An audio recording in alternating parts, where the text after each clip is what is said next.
greater, like public area of the galaxy was all separate. Yeah, was separate, and that's it.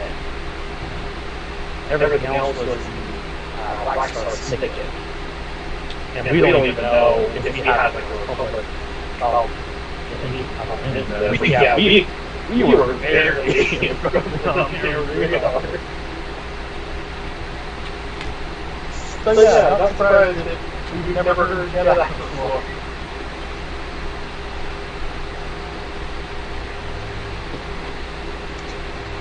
Yeah, that's kind of my thoughts. You don't know what Jedi are because you've never seen them. It's been decades since they've been thinking about it.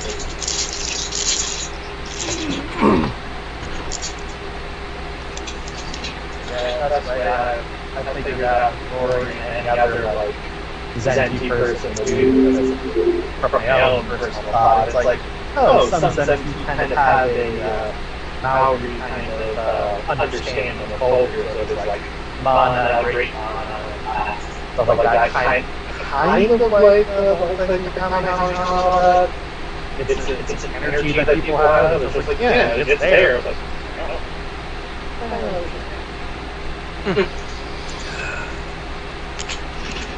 We can use the Force. That is not how it works.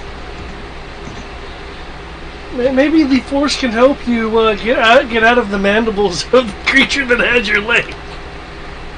Is it? The Force can be manipulated or floated into different types of energy and attacks, hell, it can do a lot of things.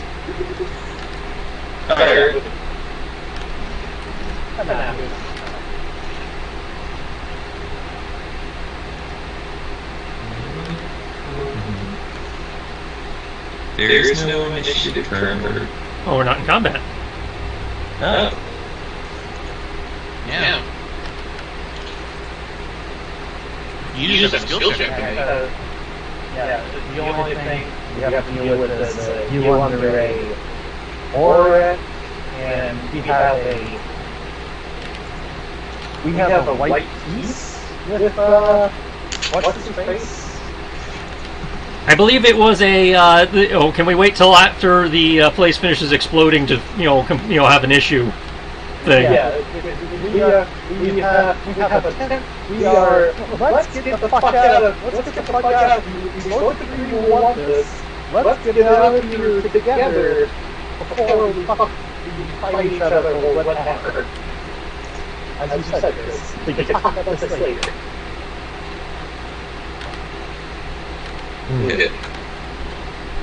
Little help, guys.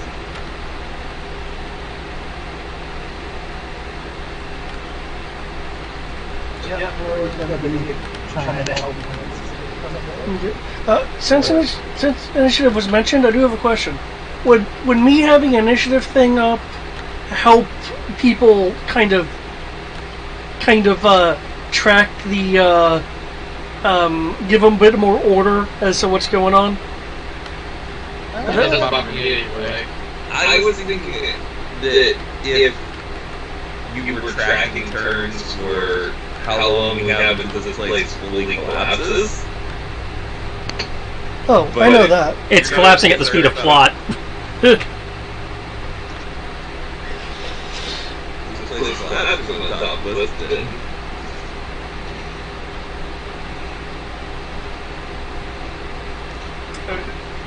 Oh. Okay.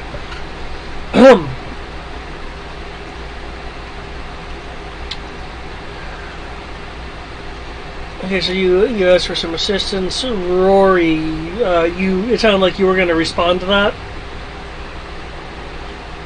Yes, Rory is going to be rushing over and doing his damnedest to, because it's caught in the mandible, right?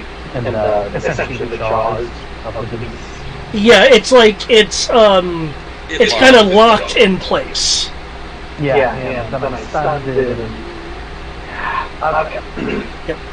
Now, just to mention, this area right here, this kind of red craggly area, does have lava that also represents the idea that molten rock and such is inconsistently falling from the ceilings or pouring out of the walls.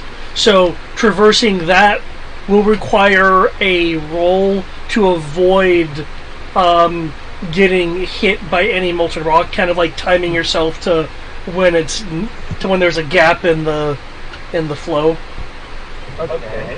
Just so you know, I am currently, as you can probably hear, out in the car, so I have a few more minutes until I'm home, but I remember my dice codes. What dice roll do you need for the moving around? Would you like dogs or acrobatics? Or acrobatics, whatever you want. In the case of something like this, it could be acrobatics. You could use jetpack if you wanted to be a bit more risky, but quicker. Yep.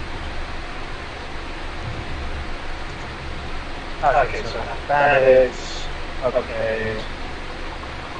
Okay, acrobatics for that, and then doing a lift roll. Okay, two actions. Damn, I shouldn't have spent that for force point on the jump pack. Oh. Okay. The more you know. Yep. I say with the cruel mistress. Okay. Oh god, actually. Okay, I think I can help myself with this. Yes, since we haven't been in spend character points quite yet. I think I still have some. Okay, I would like to spend 2 character points for the acrobatics roll. So get, I believe, 2 dice in that. Or 2 extra dice for the acrobatics. Okay. Who would you want to roll for you, since you mentioned your driver? Okay. Would anyone like to, Eric, are you in a position to do it?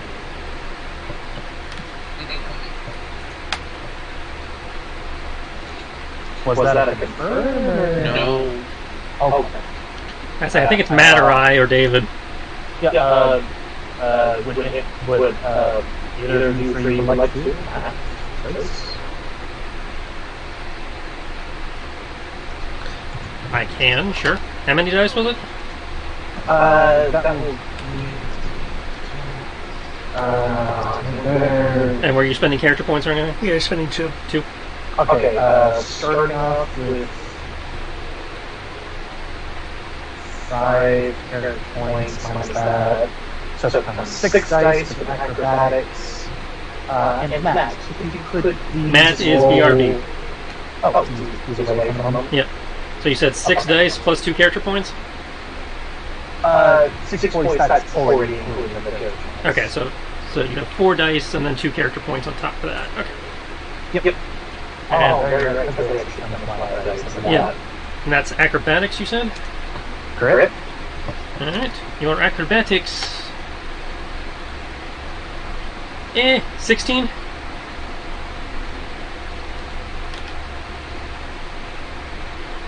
Okay.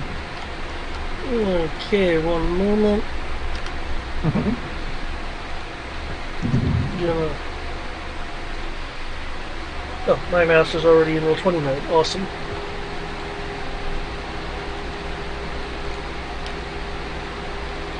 Kills. Okay. Okay, it's at 16.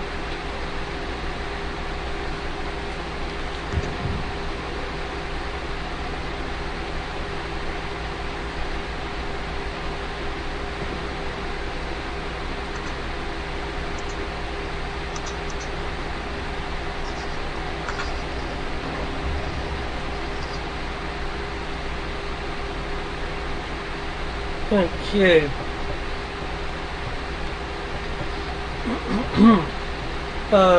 With 16, you are,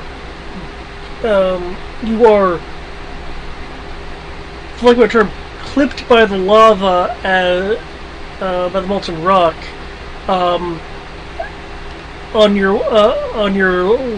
the latter part of your of your movement to pass through the area. It wasn't timed quite right.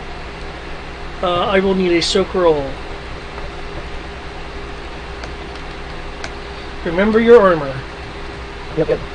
That will be 3 dice plus, I believe it's 2 Let's see.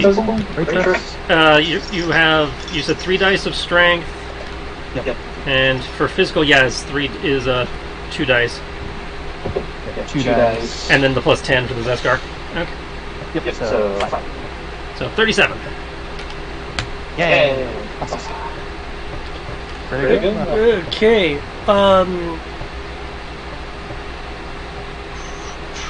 You take 3 points of damage. As your armor is able to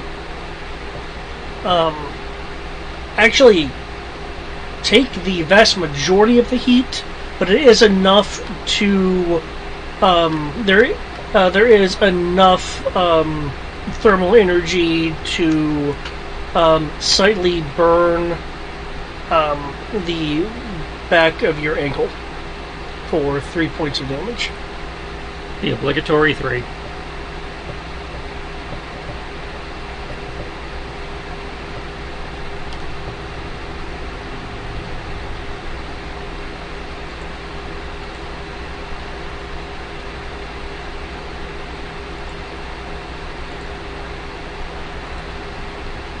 Okay, I'm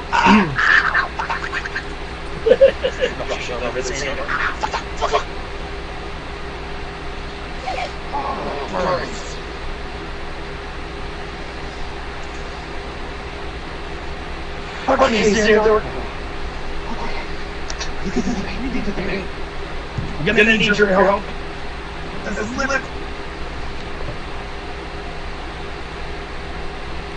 I hope he's back. I think he's still BRB.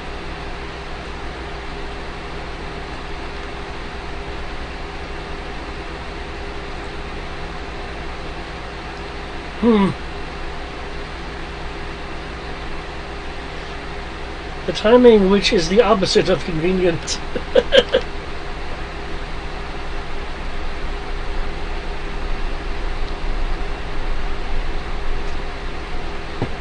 He's trying to lift. Okay.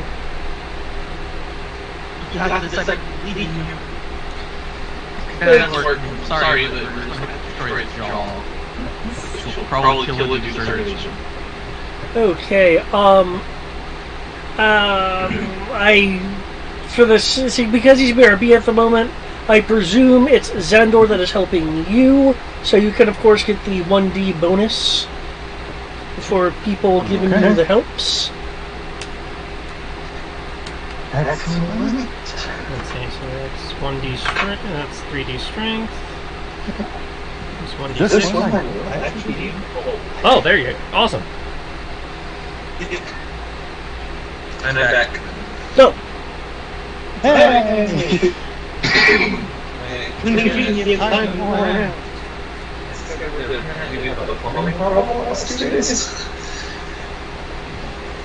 I had to do some plumbing. Huh. Let's see.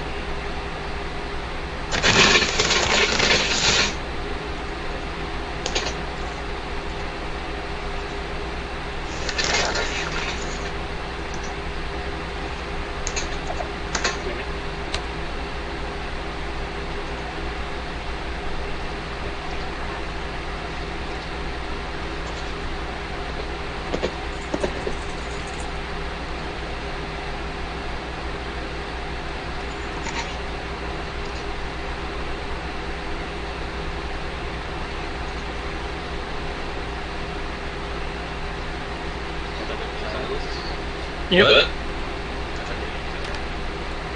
He's got off quite like, hold on. Sorry, was getting dice and also very nice. Scotland. Oh no, nothing wrong with that. I was just like, wanted to make sure my access is still working.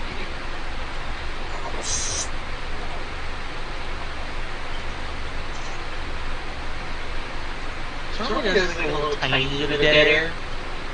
No, there's nothing. Yeah.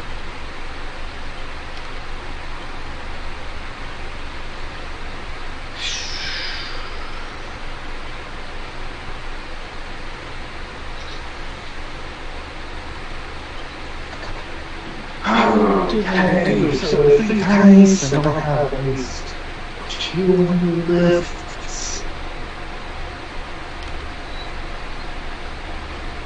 Yeah, the mandibles so far have been pretty strong. Hopefully you can do it. Okay. I don't suppose you got like a pickaxe or a pry bar or something in that miner kit? I mean, you can always use directional explosives. Oh yes, directional. That sounds good. If anybody could do it and still have you keep all your limbs, it would be Rory. And the reason why I would say directional explosives would work is because all it's doing is firing a old jet. Actually, Usually it does have a pry bar. Oh, That gives an extra 1D. So yes, I'll be using a pry bar to like, whacking down, tripping thrust. Question: Can I assist him? We already factored that in. Wait, what did you factor in? Assisting gives a 1D bonus. That's built into the game. Okay. Yep. So no matter how you finish that sentence, it's a 1D bonus. And then da-da-da. Okay, cool. Yeah, fuck it.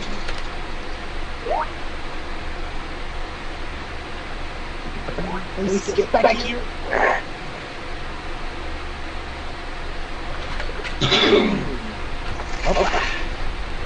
Okay.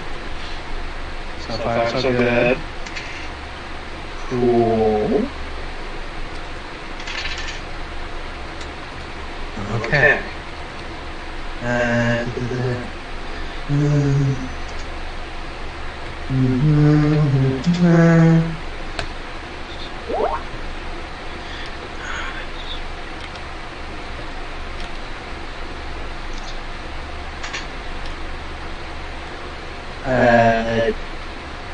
27. 27. Okay, you're lifting part of the manacles with the pry bar. Xandor is helping. There is one mandible partially hooked in. Xandor.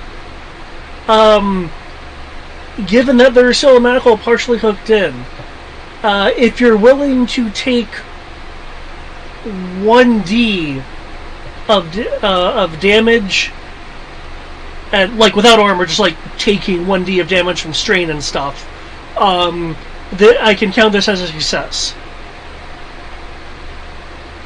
Yeah, I can take 1d damage. Okay. You can roll that for me.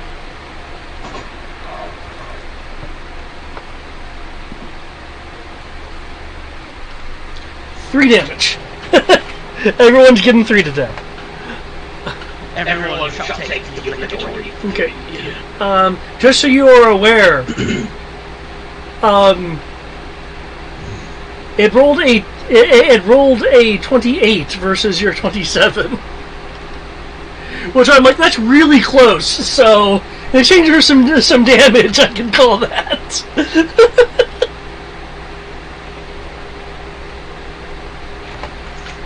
That's what we call a partial success.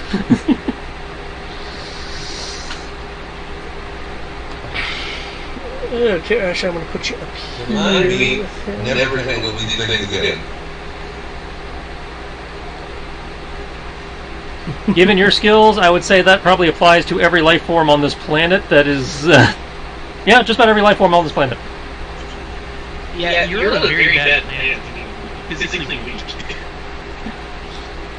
So even the plants will. Average is still a bad man. Yeah, even the plants want to kill you here. So Let's say, I am physically average. Yeah. 2D is average. Yeah. You know what?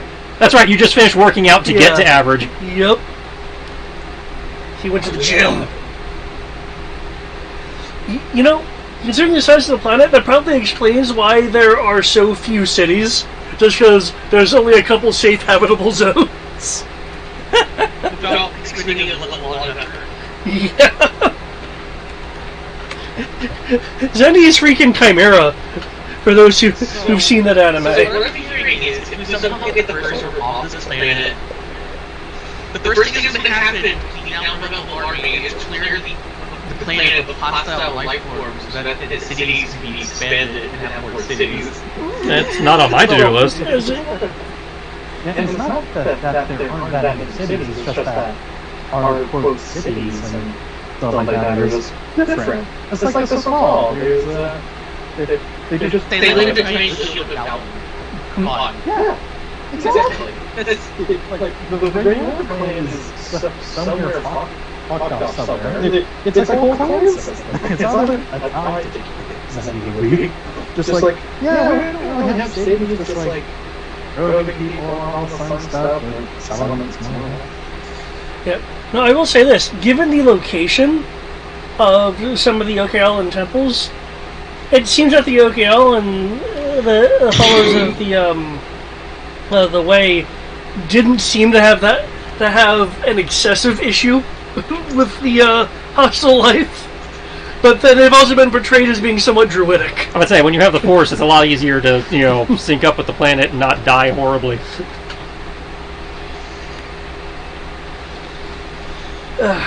Okay. With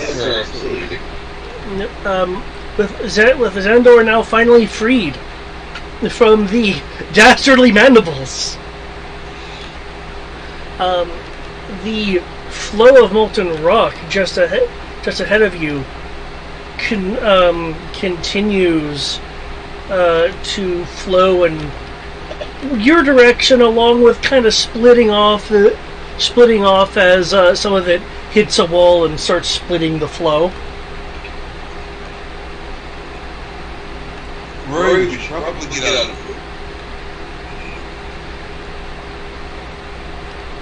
Oh yeah, one of the creatures got hit by molten rock and died.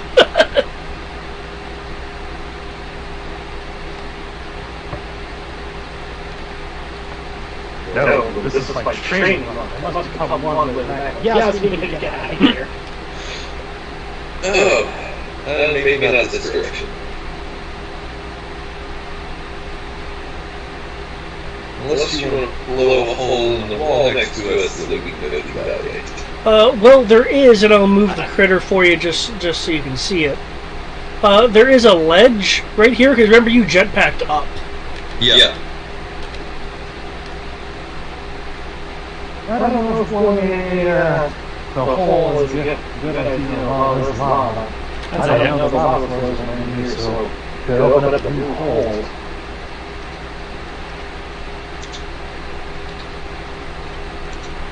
Or it could just create more fissures. Either way, not good. It keeps closer. It keeps closer. It is beginning to sizzle a part of the creature's armored carapace. Okay.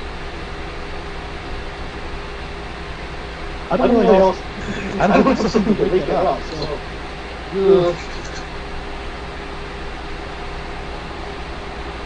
Well, technically, it was asleep in the rock before, yeah? Well, asleep in the rock. Presumably there wasn't lava flow at the time, molten rock flow at the time, magma at the time. All the terms. Just throw all the terms out. That'll work. I don't intend to end up that thing about because we should probably get out of here before we wake up. I imagine it'll wake up when it takes damage. Well, it's been stunned via a stun blast. So maybe. I'd say that's technically not how that works. Yeah, if you get the stun condition from damage, I don't think damage is gonna. I'd say a stun blast is kind of like a taser. You've shorted out its nervous system, so yeah, that's not gonna. Yeah, that was my shit. I'm like, I don't know what to do with this. I'm just trying to focus on survival. Oh shit, he's a freaking temple.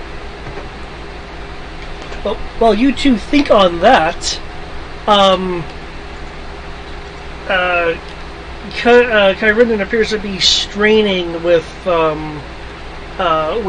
condensing like this energy back down into the little storms.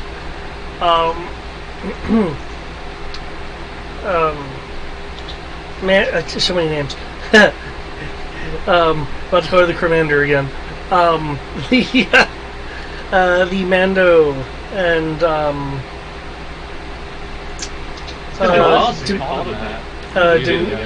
Dimitri, which I keep forgetting. I believe your call sign's what, Hound? Yeah. Yep. Mando and Hound, what are you wanting to do during this this situation? Well, first we're going to look at, Dimitri. It's like, you probably should be working on bouncing.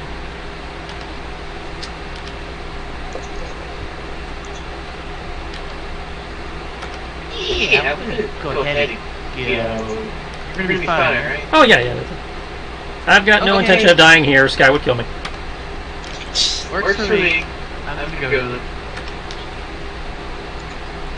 I will proceed to Zoidberg out of here. Okay. So, if I recall correctly, I got a couple thoughts here. We found a memo somewhere talking about what was needed to harness this thing. Dimitri found a pad with some information on it. Right. I don't recall him handing it off. Oh yeah, I do have that pad. By the way, I did see. I would have seen he took it, but yeah, I was like, "Hey, you got that memo pad on your way out?" Yeah, that might be what you need. Here you go. Take a brief second to read By the it. way, careful with it. It kind of melted. Good to know. It still works somehow. It's built with that GameCube technology. I mean, it only touched lava for a while. It wasn't holding it. Like I said, it was built with, They built it with Zinnia. I'd say it was built with GameCube technology. Okay, so part of the pad's like drooping. It's not that bad. it's like, you know what? Fuck this. Like, takes cable, plugs it. There we go. Put it on the HUD so he doesn't have to worry about the. Okay. Yep. And so there was a specific phrasing on this I was trying to remember that I was kind of keying in on previously. So, when they were talking about the orb and what was needed to control it. I know. I mentioned it looked like it was techniques and like handwritten notes. Mm-hmm. Okay, well, taking a quick minute to skim the thing, does it look like there's anything relevant?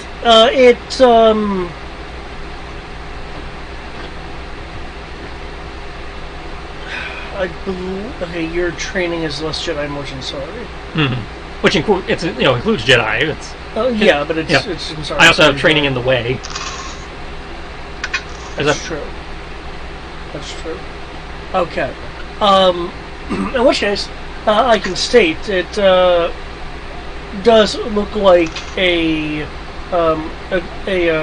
Okiala technique, given how given the how the mental preparedness steps are and the method of directing the energies are phrased.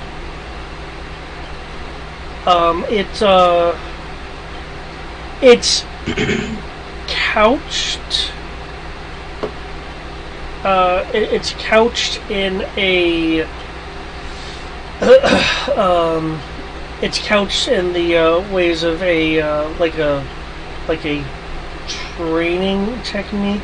While it looks like it's not specifically meant to stabilize this, it looks like the methods can be used for this purpose. Okay. To do so would be a alter roll, since you are since you actually have read the pad. For the purposes of this, you will get a 2D bonus. Awesome.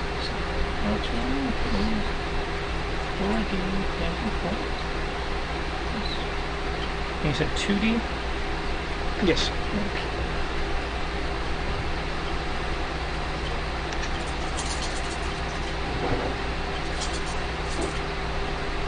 Son of a bitch!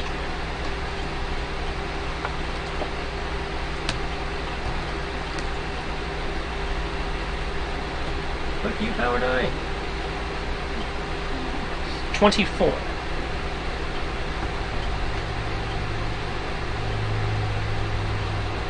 Okay. The energy is still lashing out.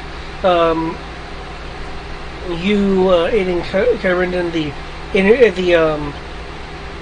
energy is lashing out less and less sporadically. Some of the arcs of energy kind of receding even as they're shooting out. That being said, controlling something like this is rather difficult, and I will need some form of defense or evasion roll as one final burst of energy amidst from the orb as you and Rinden are compressing it down into the globe.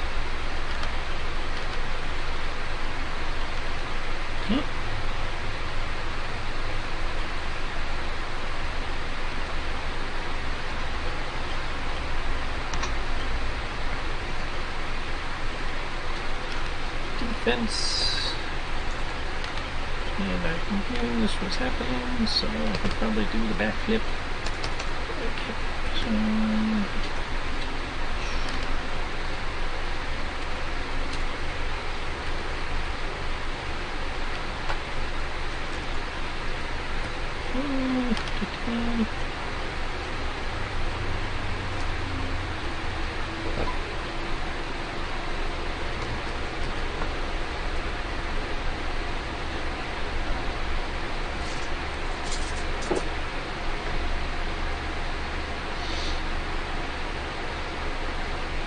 I think you roll like this on the first one.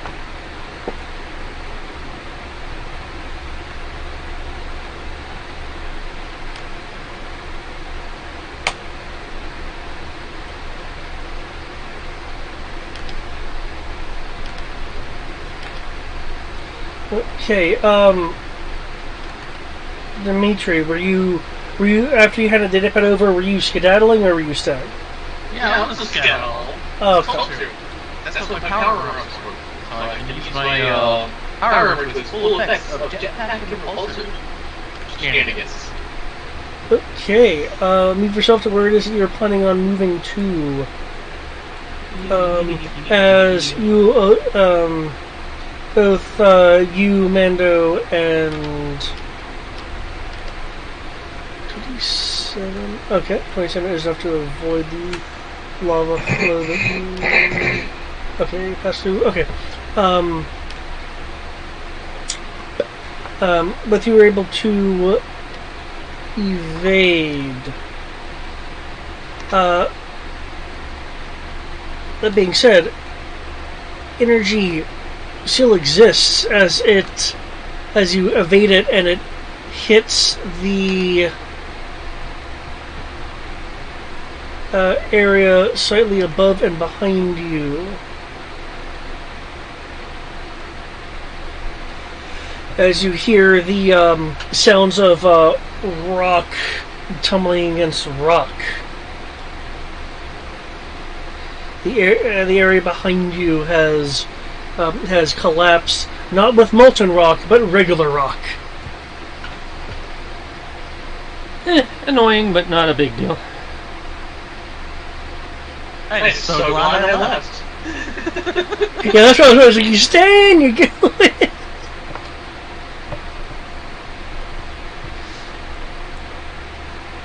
Okay. Oh no. It's an adventurer's worst enemy. I kill it all. You were almost the victim of Rock's fall. You died. Almost. The red-headed man will extract the globe from the pool of molten rock.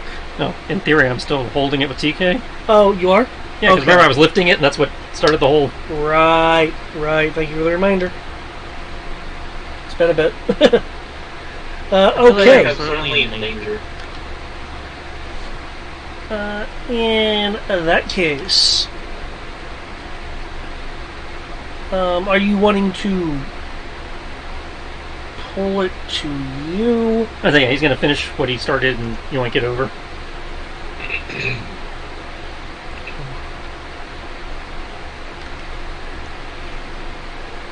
I'm going to need that when we're out of here. We can debate that part once we're out of here, sure.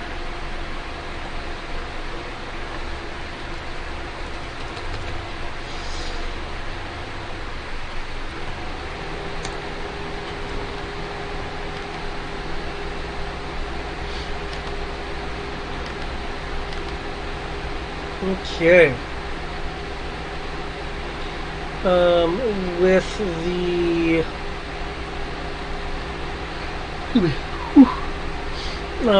with the globe now in your hand, well, at least floating near you, not looking damaged by the severe amount of heat that it was exposed to.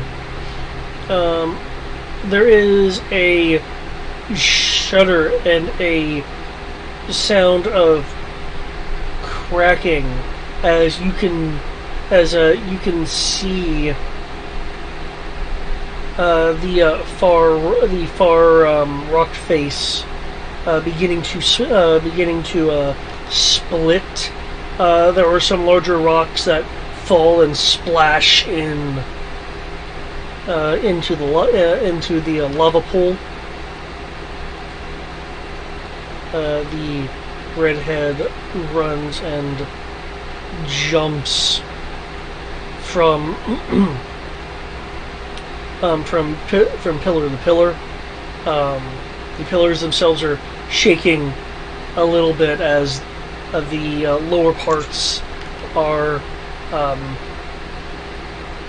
beginning to be damaged with what's going on. Let's see. You are able to sense, Mando, various movements, probably on. Well, no, I can't even say probably. You can detect the distance. On the levels above and areas that you aren't able to see in due to the wall, you are sensing life forms like moving in a panic. Shit fleeing, yeah. Yeah.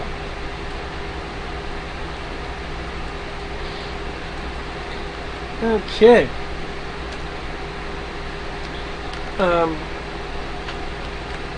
Hound, are you waiting for the rest, or are you just booking it?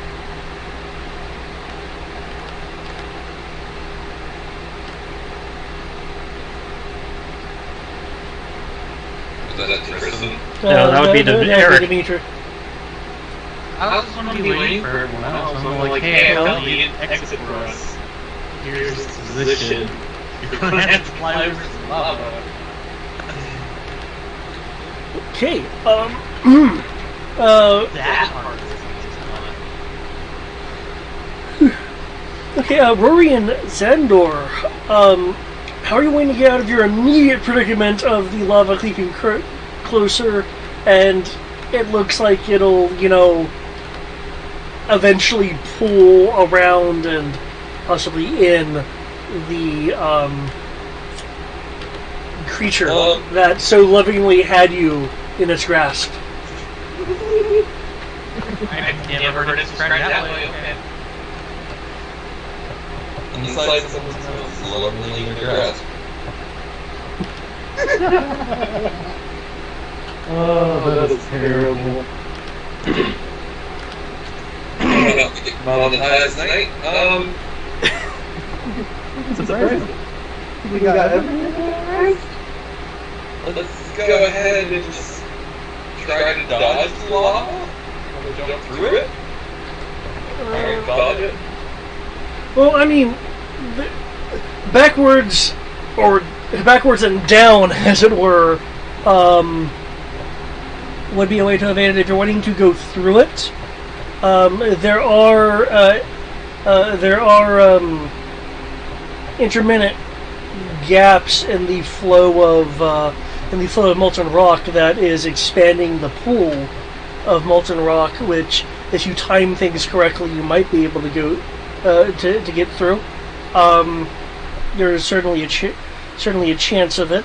Unlike the one Rory just went through, this one is larger, so the difficulty would be consequently more difficult, as you're having to time and guess multiple areas of lava fall instead of just the one he had to deal with. Wait, what if we just go this way?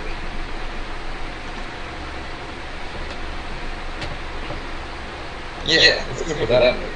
Okay, that is a thinner area, because as you can see, there's still some red there, and there is a. Let me move Rory a bit. You see how there's rock wall right there? Yeah. I'm just gonna move him so you have to see. Save me from lava. I feel like you need dirt. Excuse you. Okay.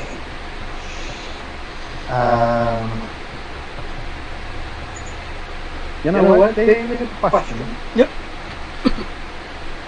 Lori, as a miner, who has probably gotten in its fair share of cave-ins and various other natural disasters, which may or may not include lava, using that kind of prior experience, which way do you think Lori would be the best way to go? Given the fact that you have a jetpack, slightly behind you and over the ledge, as there is less molten rock that way, and due to the fact that you have a jetpack, you could stop yourself from falling and say, "Get over here." And get over where? Here, because this area right here. Yeah, this area right here doesn't have any flow. I mean, there's a little pool right here, but there's a little bit of a gap. Yeah. So. Okay.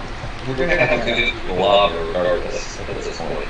Yeah, because your exits are that way. Yeah.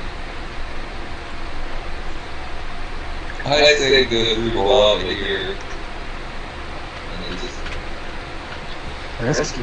Risky maneuver, but you are right, you have to get out of here quick, and the more we wait, the more that builds. It's like flying over lava, it's not that bad. You're wearing environmental suits. Well, there's lava falling from the ceiling, expanding the pool. So, you're gonna have to navigate that. It will be very... It'll be tricky. It'll be tricky, but hypothetically reasonable.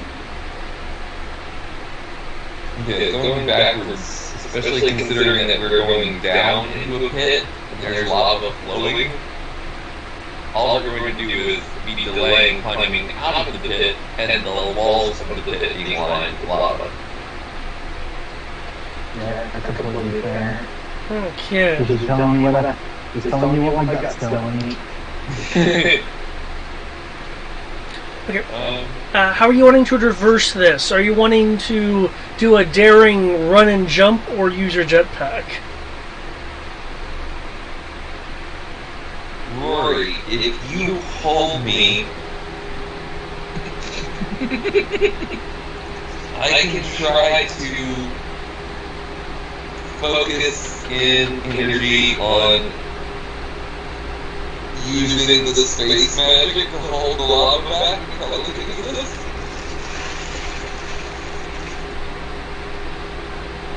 Wait, you have you can manipulate lava?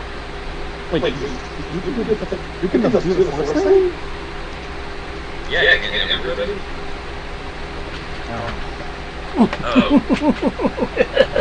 I feel like you've been at this long enough to know that not everybody can do that. Oh, yeah.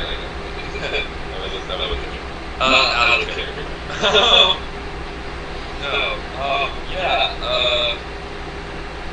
I learned it from my master, the guy you just met. Okay, so I check you over. You used the force feedback. Okay, it could work. A little risky, but it would work. Very risky. I am very bad at this. Well, no time like the present figure. No time like the prep. Like, Bob is still everywhere to be a great teacher. Either he suffered greatly, or he's easy. Excellent. David, how do you want us to do this? Okay, you can roll telekinesis, and depending on how you roll, I will affect the difficulty.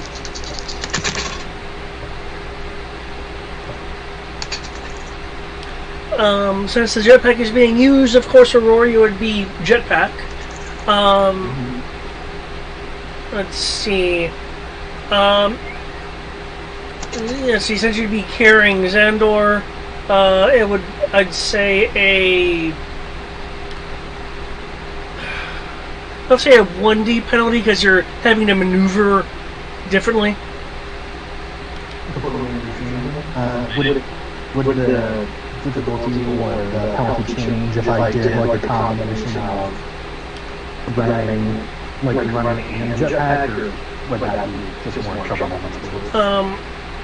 Well, traversing the lava would require going through the air anyway, so it would ultimately be your jetpack roll, since that sounds like it's the important mode of transport that you want to use. 21. Oh, nice. Okay. I literally burned my last 6 feet to get a character point, and then rolled 2 6s on the first roll. I will also earn 2 character points because oh shit. Okay. Check.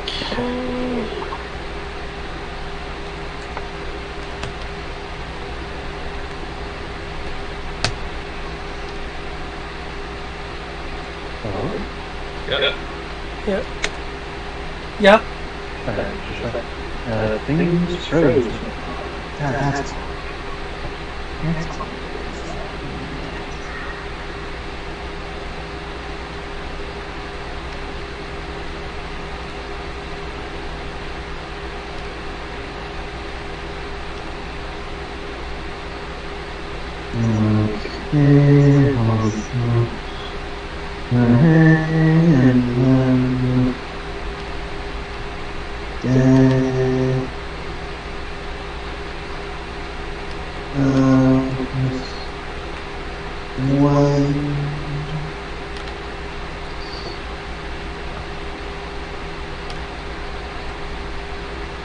$30.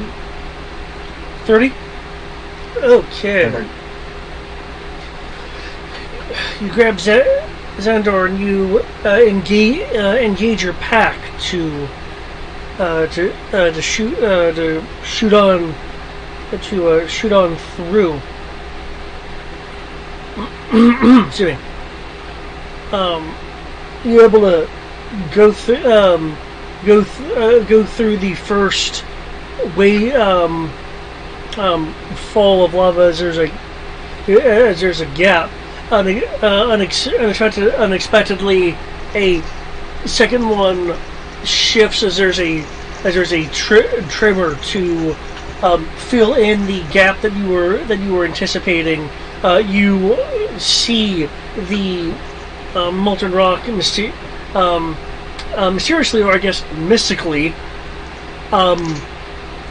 bend to flow behind you instead of directly down. No doubt the use of Xandor's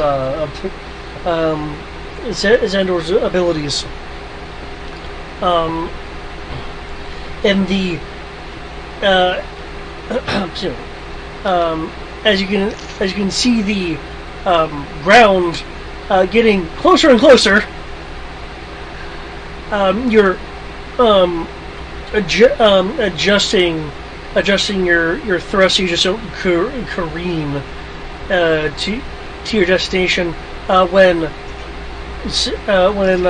suddenly, and more harrowingly from Xandor's perspective, the molten rock below that's kind of flowing suddenly bubbles up with another trimmer as a pocket of pressure is exposed underneath it, bubbling up and splattering upwards. Lava from the pool up towards you. Xandor, can I get another telekinesis roll real quick?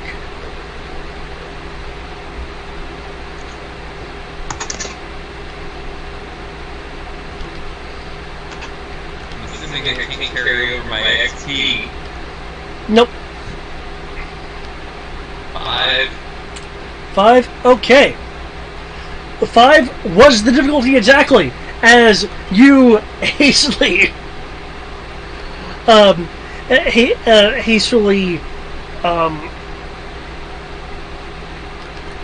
use the force to sweep the geyser to the side as the two of you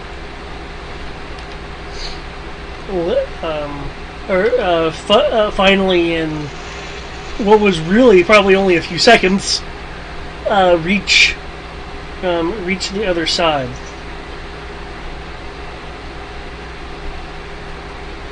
There's a popping noise from the creature's carapace from the other side as the... Oh, God. That's right. I forgot I was going to do a thing. Damn it. As the lava has, in fact, made contact. You're not sure if it's immediately dead, but at the very least it is currently injured.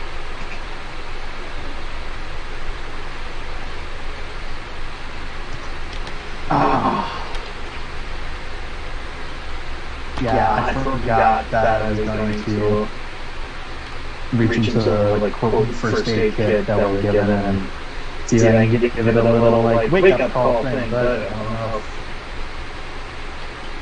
Do you want to risk traveling back through that in order to help the creature?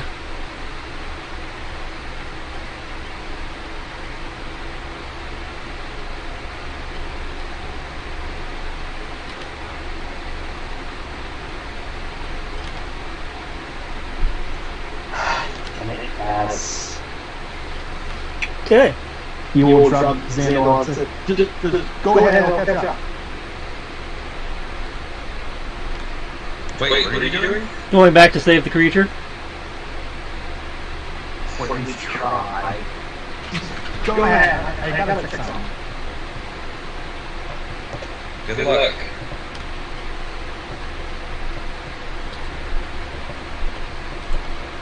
Okay. given the situation, you do not need to map yourself, but I will need a jetpack roll unless you want to run and jump that to get through, and a just want to double check a thing right quick.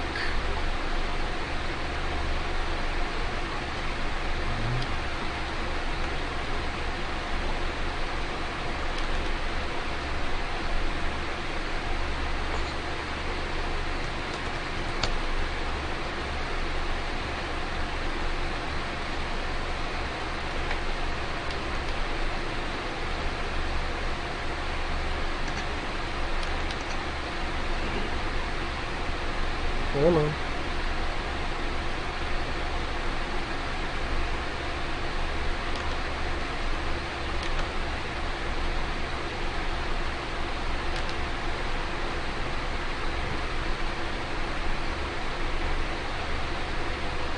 There we go.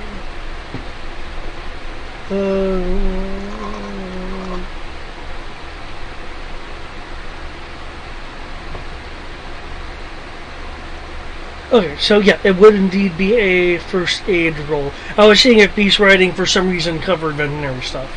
But yeah, okay, it would be a first aid roll to administer the correct dosage of drugs if you wanted to awaken it. Upside, your suit and Tandy both give you 1d bonus for that. Yep. Yeah. No, he has to first get back there. Yeah. And it's just a confirmation. Technical bonus would be added to the first aid, or is it just First aid is technical, so. Well, it's just I didn't know if it was a thing like engineering where it's like, oh, sometimes it's because it's so specialized. First aid would be under medicine, not engineering, but. Okay, Yeah, that's what I was thinking. Yeah, if you had medicine, then it would directly add to first aid. Okay. 25 for check.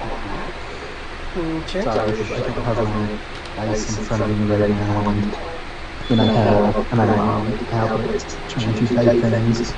And then... Okay...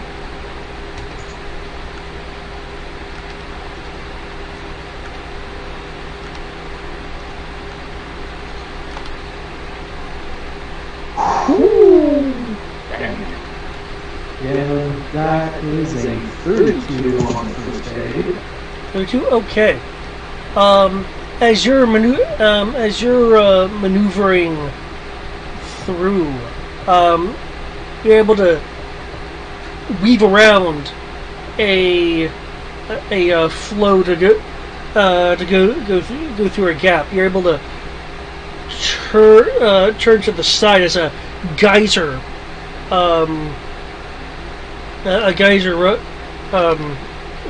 Rushes up. There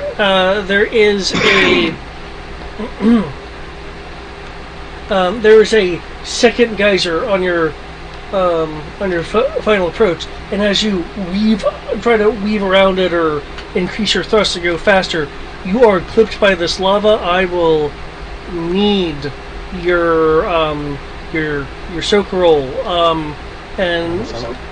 Yep, I will need your soak roll.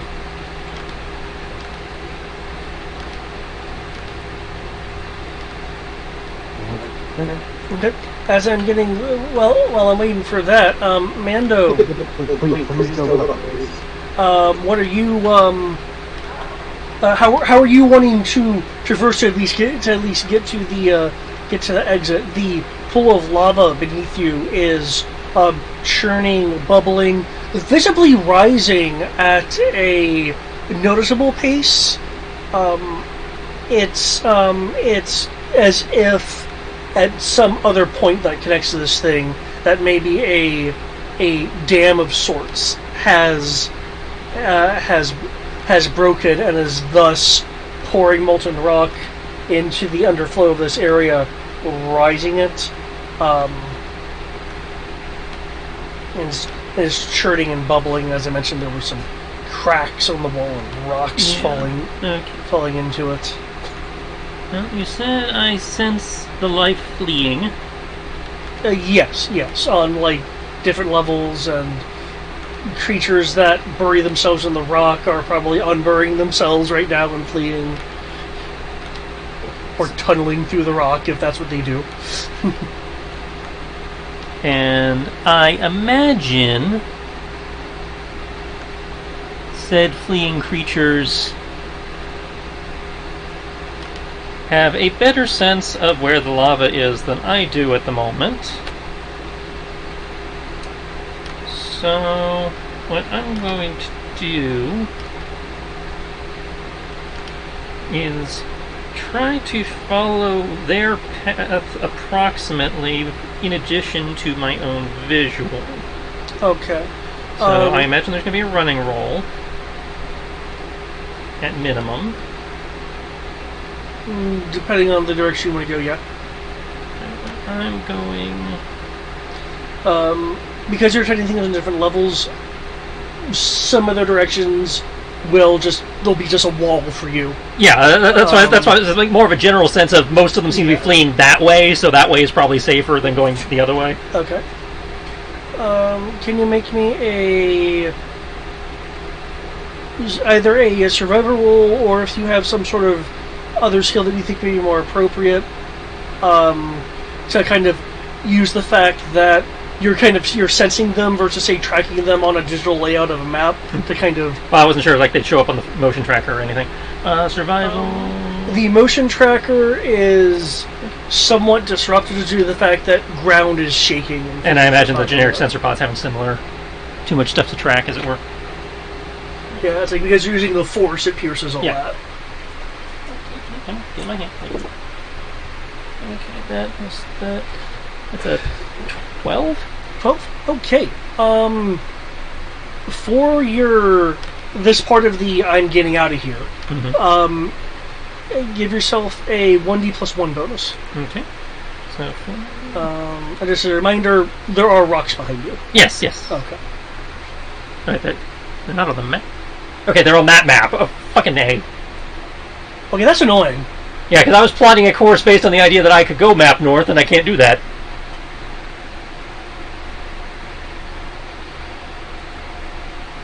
How dense does the rock pile seem to be?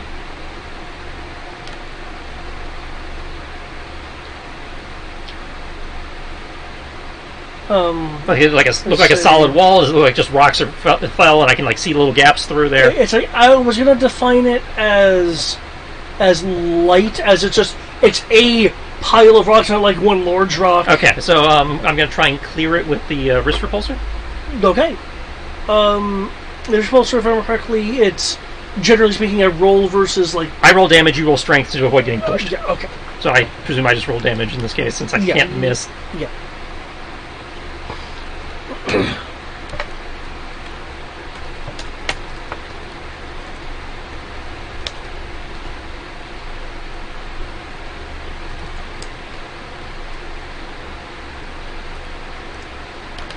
Oops. I was supposed to minus off a d6 for that.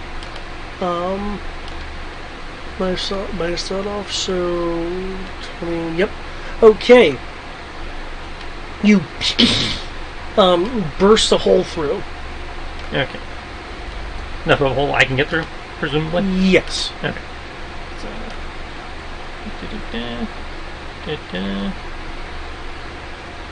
Following the map. Going with the openings as I see them, where there's no lava. This is admittedly a gamble.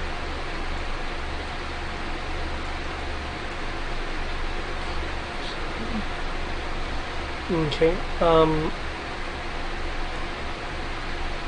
Okay, are you using your jetpack or your feet? That was going to be a running, and I don't know if I need like an acrobatics or something to maneuver through the collapsing shit, but the idea was on foot.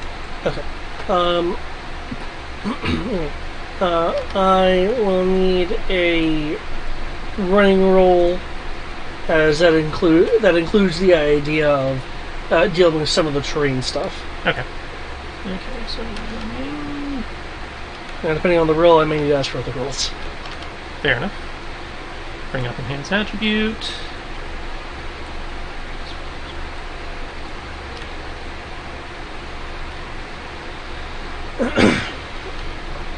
I looked at the skill, didn't look at the die code. Okay.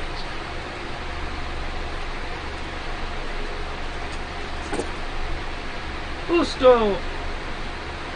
What?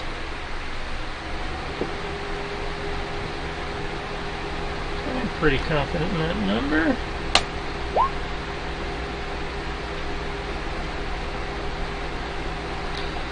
Okay, 27.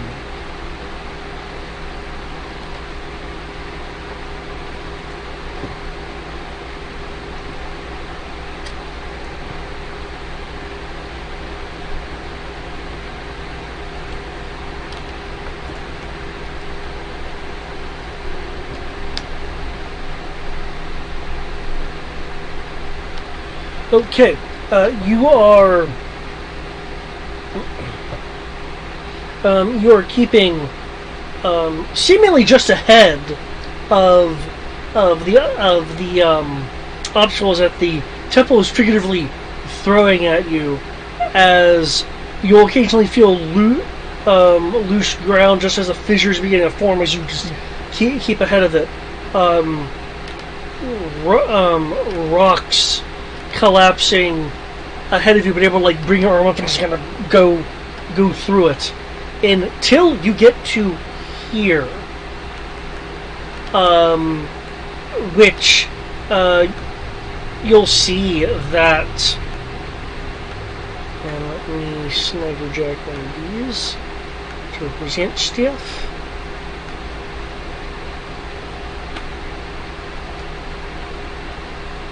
Oh shoot, did I move the entire map? Looks like it.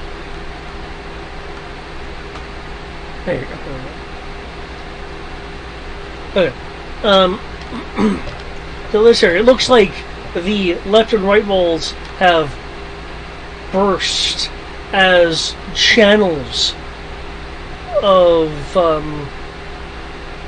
lava are pouring in. It looks like there's also some chambers underneath that may have loosened, as the area around you is violently shaking. The lava pool is not only rising, it's churning and bubbling up and bursting with molten material, and the ceiling has not just the tiling falling off of it, but the rock face beneath it giving way. So not only is there a rising lava molten flow in front of you, that flow is bubbling, and those bubbles are bursting, splattering material, and the ceiling has rocks and stonework raining down into the pool. Okay. So, can get through, but it's a bit of a nightmare.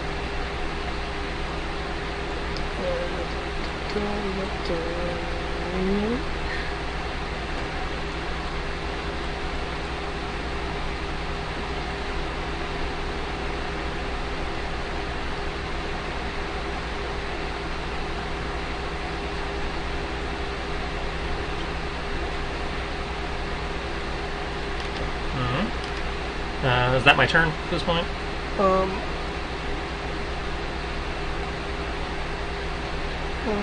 Yeah, and if anything, I'll give you a moment to figure out how you want to handle.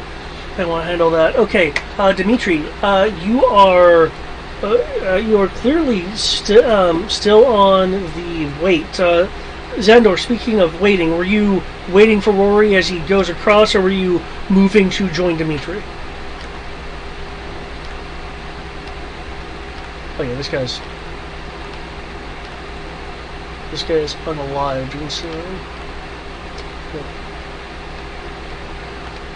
Okay, I guess Xandor is in here. Matt? Anybody? Because I'm mute, probably. That's why you can't hear me. I wonder how long I've been on mute. Anyway, Xandor is going to hang out and watch Rory as long as this area is quote-unquote safe. Okay. In that case, then, Dimitri, you can feel this, not just this area, but you can hear rumblings from other areas out of sight with your sharpened hearing.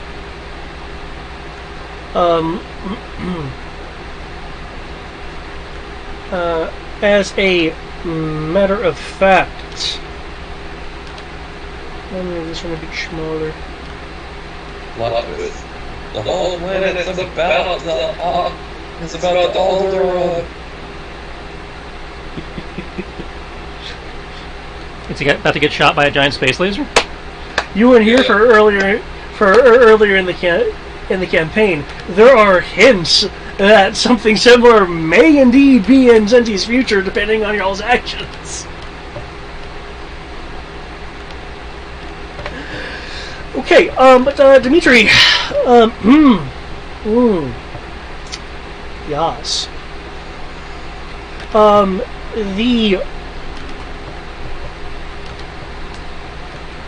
wall slightly behind you cracks as rocks tumble down, as there is now a opening from that wall leading to a chamber above you. However, you are hearing the clicking sounds of claws as creatures are scurrying. You also hear quite nearby the... Is that not...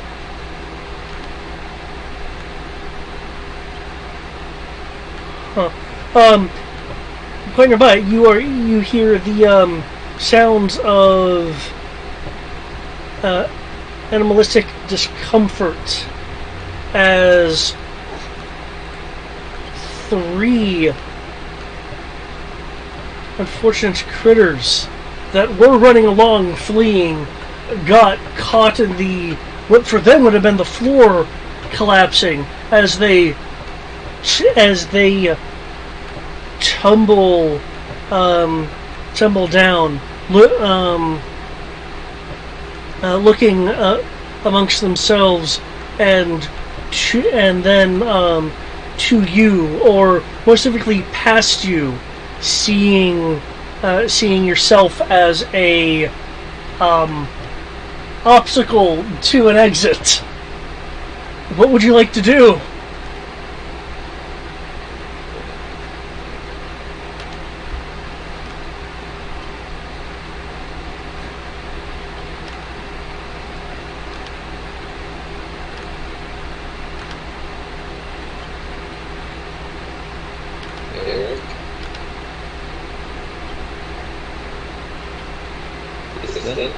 Still here. Uh-huh. Yeah.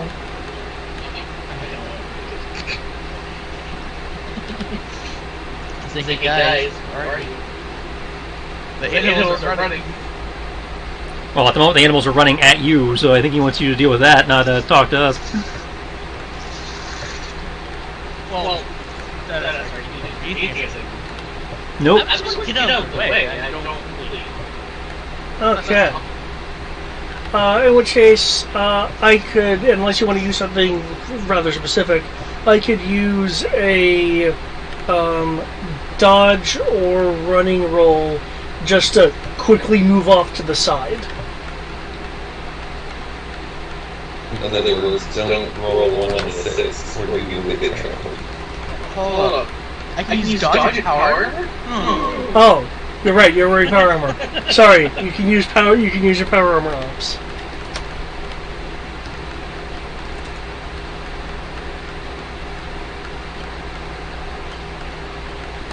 I mean, I would be fine with this, I guess. Well, no, you're using your power armor ops. Because you're in power armor. 22.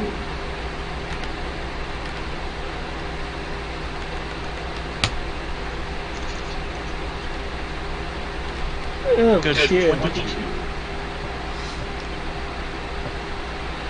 You quickly move off to the side as the creatures move back.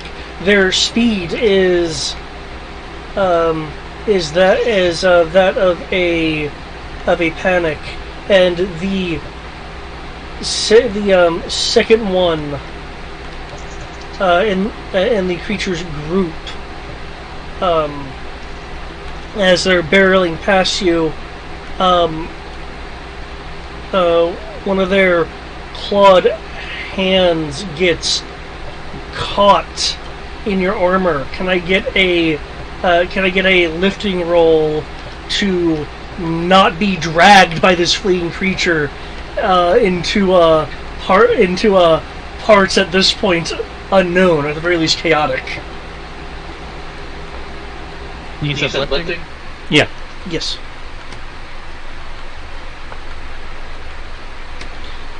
Feel free to let me know if there's anything you're wanting to do to perhaps get a bonus to that based off of equipment or something you may have.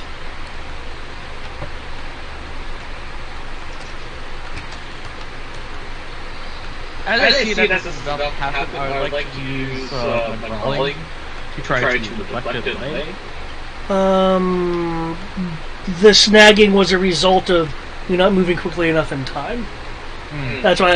Is there anything you'd like to do to perhaps enhance the lifting part? I don't know if you have like a baton you can jab in something or anything. I'm not that familiar with your powered armors. Equipment. Yeah. Okay. In which case, that'll give you it'll give you its climbing bonus as a bonus to your lifting. Check its climbing bonus. I don't know what it is. Just one dice. Cool.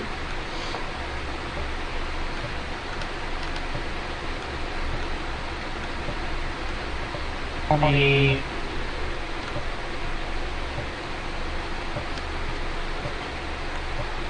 31, 34. 34. Okay. There's an equivalent of a yelp from the creature as its forward movement is suddenly arrested and its arm jerked as it goes taut with the claws being caught in your armor. It continues to pull. You see, Dimitri, where your claws are in the wall. You feel a little bit of a give as the rock that you've embedded the climbing claws into start having cracks form as the creature is continuing just to use its legs to pull until it finally wrenches itself free and continues on forward. I'm honestly impressed that they able to move a multi-ton armor suit. I don't think you're multi-ton. I'm pretty sure it's at least ton. Well, either way, it is panic and adrenaline. Adrenaline. Yeah. There.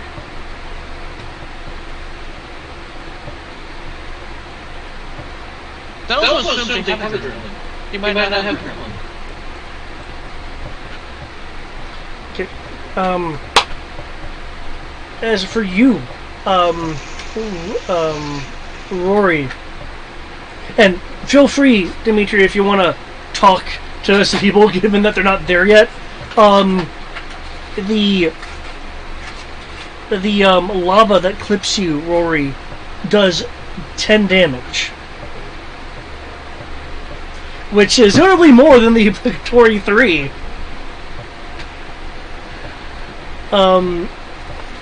And I did not have my database open. Come forth, Candy Database.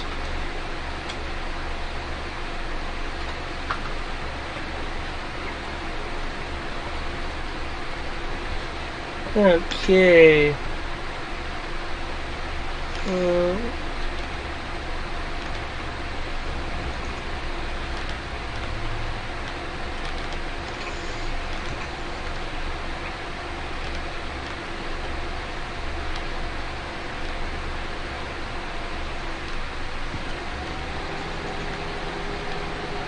Okay.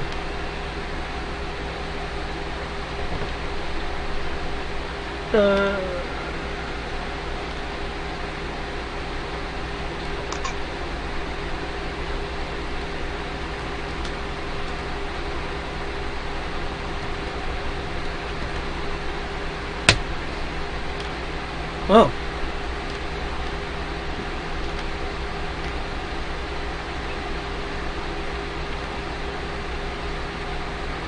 Okay then. Oh really? Okay then.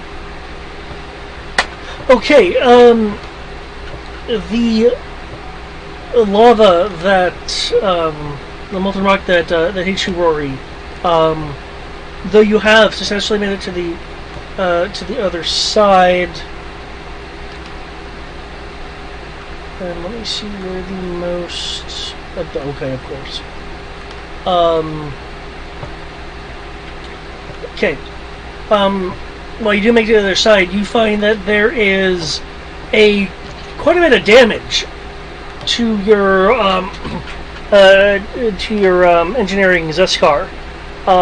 Apparently, Beskar is best to handle lava. That being said, and let me double check thing here. That much damage is that. Okay.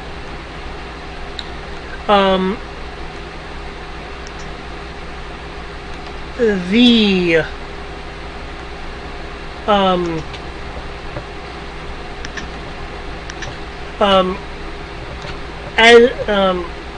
as you take just a brief moment to so actually no, Tandy can monitor the systems. Looking at your damage readout, one of which you can visually notice after you land. Your the integrated climbing gloves and boots of on your suit are misshapen by the exposure, and are thus no longer usable for their intended purpose. You can still manipulate things, but for the purposes of like aiding and climbing, or for like better terms, sticking yourself to things, they are warped enough to not be usable in that fashion. It melted the tread. And you will find that your comm system is damaged. However, the Tandy receiver link says it's listed as a separate thing. That is a separate system, yeah. Is still online, so you're still able to use Tandy bonuses, and it's just your comm system is down. In addition, the non-Zeskar dense parts of your armor in the front have been weakened. Effectively, if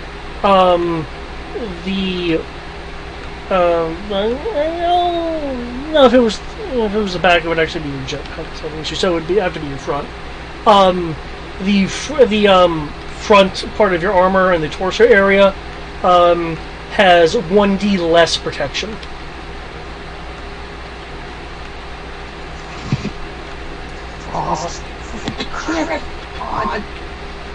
But As like, yeah, you survived. jump for the first aid kit, the syringe. Okay, come on, wake up! That was a good karma for something.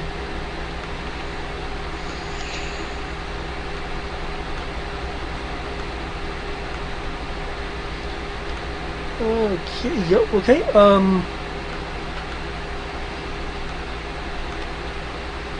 did I, was there a first aid roll earlier that I'm just not remembering?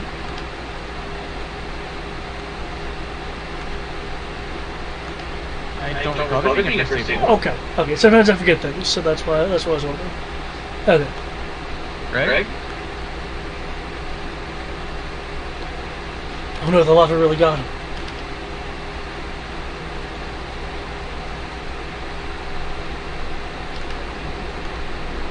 I said it was just that I wasn't had typed it in. 37. 37? Okay, that is enough, even with not knowing the creature's thing. You, judging by its mass and its and the appearance of its physiology, you have guessed the dosages correctly, as its eyes just suddenly go wide open.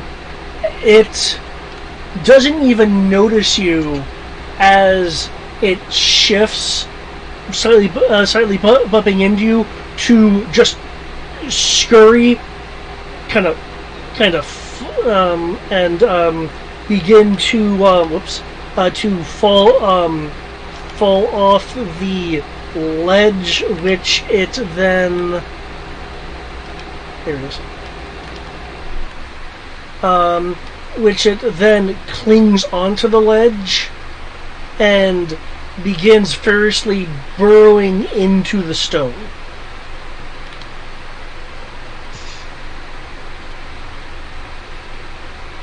Because it regains consciousness and is immediately aware of danger and is doing the animal equivalent of "oh fuck." That's something I have to ask.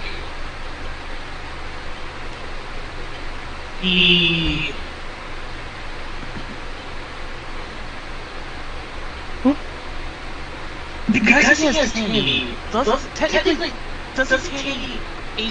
Tandy able to communicate for him? It's not designed to do that. Yeah, the receiving stuff is for things like how Tandy can display things on your HUD to aid you, and do micro adjustments and things of that nature. In order to actually communicate, the comm system has to be intact. I'd say it can manipulate the suit, but it can't tell us that, Now, at best, what Tandy could do is display effectively one-way text messages on your HUD, but that's not so much communication as it drawing on your screen. No, that's fair. I just wanted to double check. Yeah.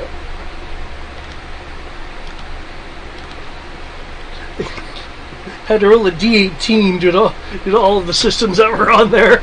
What systems get hit? I'm glad it wasn't your jetpack. Yeah. Okay. There is now quickly a tunnel that it's creating for itself as it's burrowing into the stonework and disappearing into it.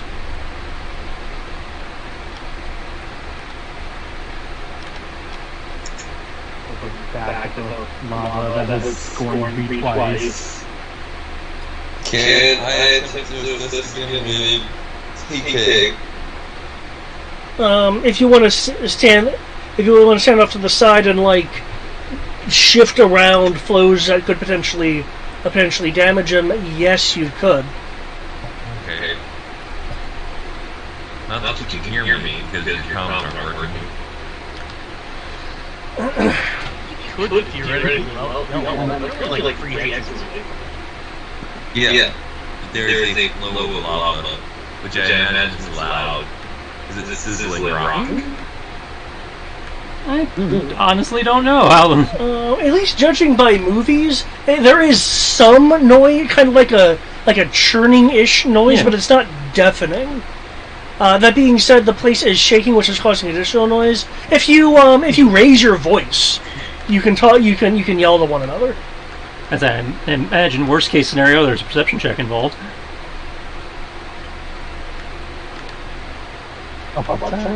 Perception check, worst case.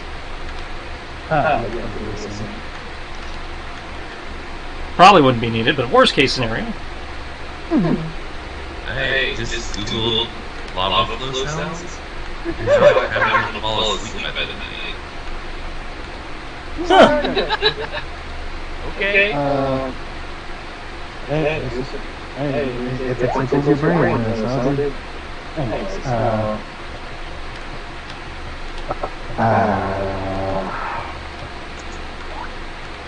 If you want to go ahead and move on to someone else, I'm thinking. Okay. Xandor, feel free to, if you like to yell, talk to Rory, or calm with the rest of the group. I don't know that Rory's comms are broken, so I'm just going to be calming the party line. Would we get a signal that Comlink lost or something?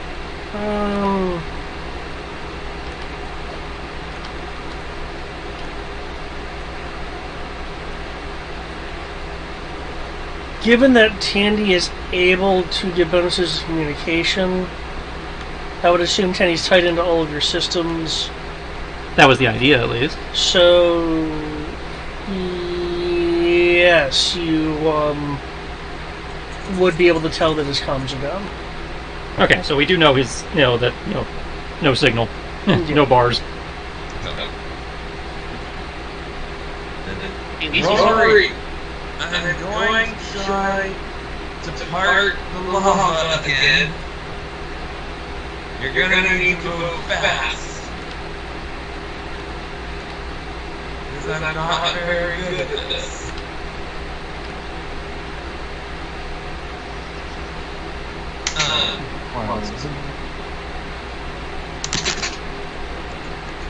Just kidding. I'm not going to be able to part the lava.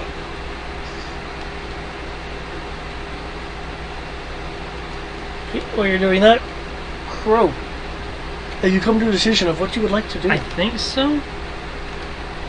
So, I think, based on what you were describing, that it might be possible to do a jetpack weave through there.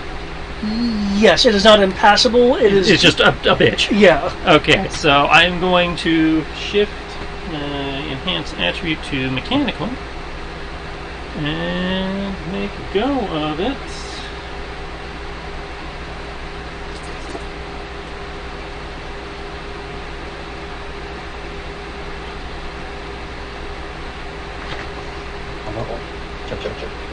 Still, you get 1/6 away from bringing the entire mountain down on us. Sit.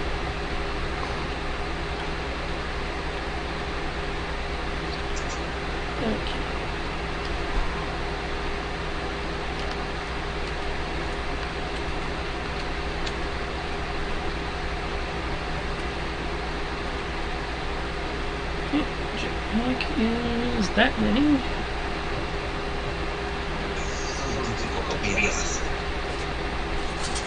So difficult to be honest.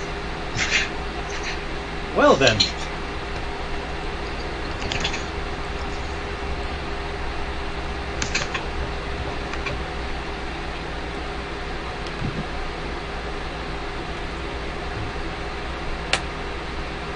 Oh!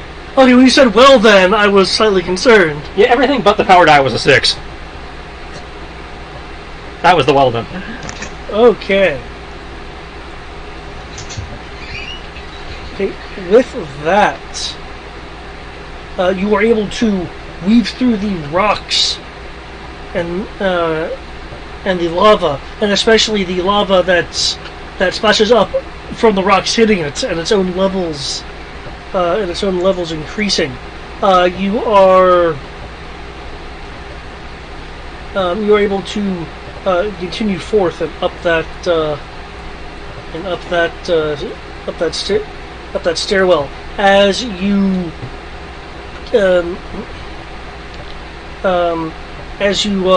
go up the stairs and look forward down this hallway that formerly had statuesque designs run along it. You are seeing areas of the wall ahead that are glowing with heat. Some smaller critters just fleeing, forming like a carpet of beetles and ants, that kind of that kind of size of critter. That carpet of beetles and insectoids part as one of the carapace creatures partially emerges and then stops and slumps. Only to a few moments later, you see the multi-limbed claw creatures squeeze past its sides and begin just running down the hallway. Some running along the ceilings and walls as their various claws and appendages allows them to cling to those surfaces. It slumps, so it just gave up. Judging by what happened, and the fact that it's no longer moving, it's possible that these creatures were behind it, and found it to be an obstacle. So it is dead. Yes. Okay.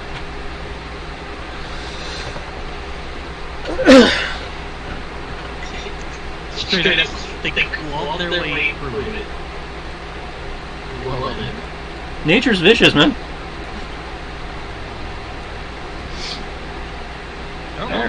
You went down. Okay. Yeah. Alright, so I guess status report. I'm out. I see loss of comms on Costco's part. Anybody got eyes? I have eyes. But I was trying to hold back lava with my mind. That seems to be a bit above your pay grade. Just a little bit. I got it to work once.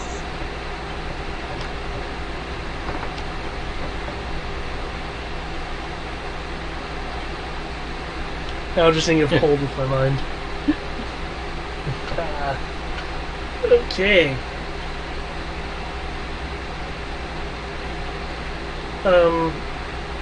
Wait, to me? where did... Check on. What's his face go? Last I saw him, he was hopping rocks heading your way.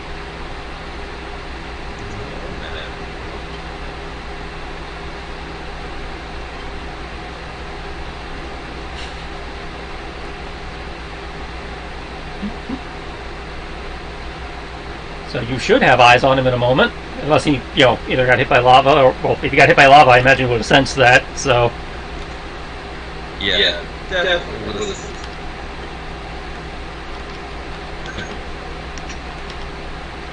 So he either found another exit, or is on his way to you. My danger sense is pretty much good here. Well, all danger sense tells you is it's about to fall on you, so... I imagine danger sense is just going off constantly while you're in here. I know. It didn't warn me that I was about to get eaten by a giant bug. It probably did, and you just, weren't fast enough. Yeah, there's a difficulty threshold, so... I was like, yeah, there's a difficulty, and even then all it does is give you +1d to initiative. It's not like, a miracle. Oh, I know. Yeah. So it's like, your danger sense is probably working just fine. You just probably aren't listening to it. Yeah. Fair. I really prefer this version versus the ones as written.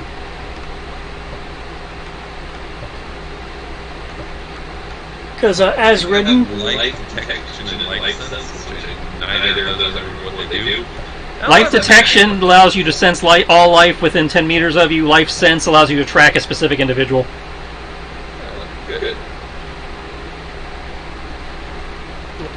I don't know, part of me likes having the one round of advanced prep time to turn on all the long list of powers you have to turn on to be a proper Jedi, but for the purposes of streamlining the game, the version you are using is much simpler and much easier. Well, also keep in mind that I would have to tell you what the next round is. Yeah, like I said. Yeah, and it's like, you guys should do something to change it.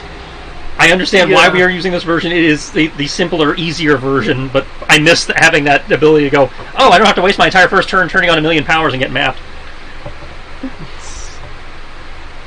Okay, Rory, how are we getting you across?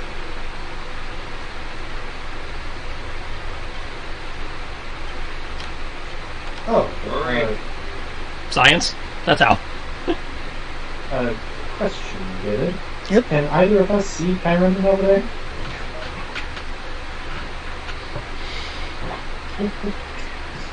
I can't because of line of sight. The wall's in my way. And it's in your way, too.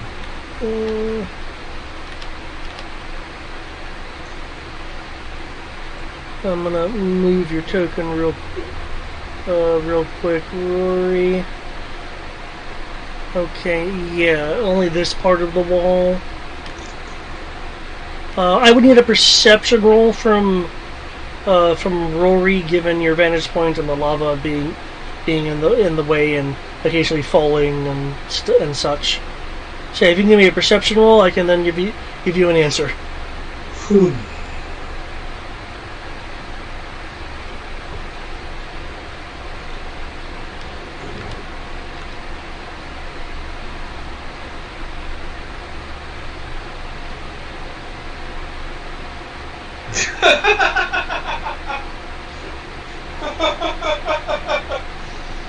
That was a dirty 20.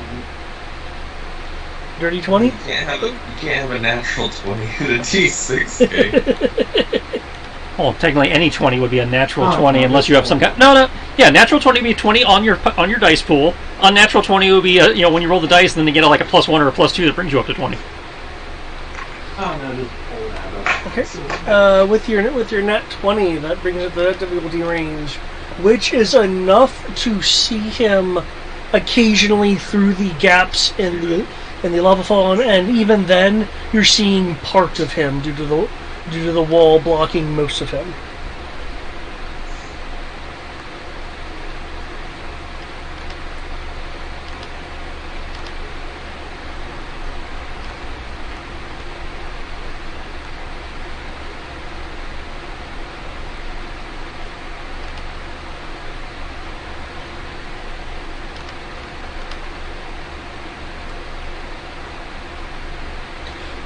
So the answer is yes. You can partially see him.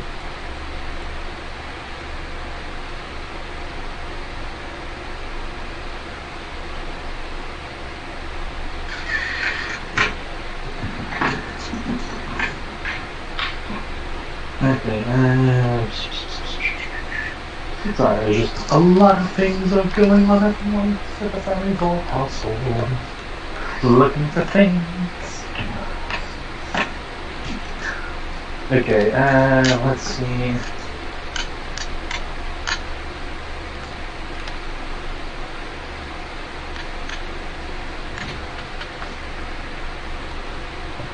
guess I can try to hold the lava again. Rory will yell out for Kyron. Run, then! He can sail way out! He'll look over. From this end, yes.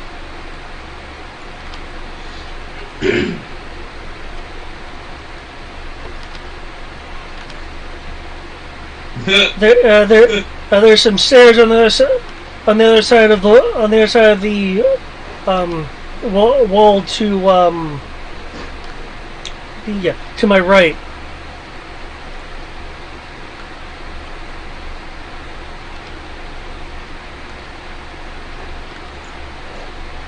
Rory will think for a second and nod and will yell at Xander, "Just go! I'll catch up! I'll see if I can catch up with Brendan. That way we can all meet up at once." Good luck. Also, don't let him die. I'll try.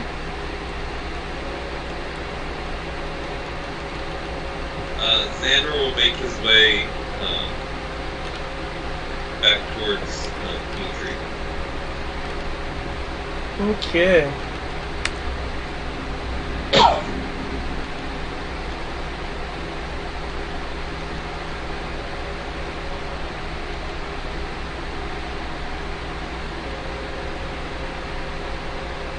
Right, feel free to move thyself. Just try not to intersect the lava. Oh, I did move myself.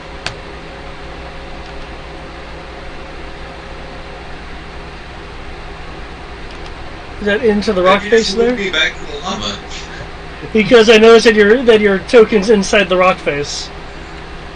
There's non-rock face on that space. I'm not 5 feet wide.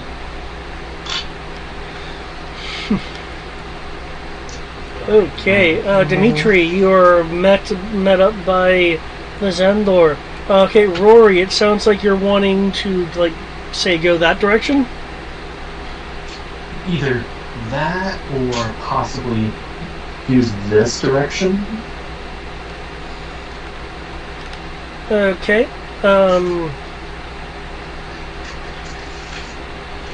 you'd imagine that this direction over here would be less difficult to traverse. Yep, because Rory's looking at this like, okay, I want to see my option, because I remember seeing the pathway, okay? Okay, I would be keeping track of your pack charges.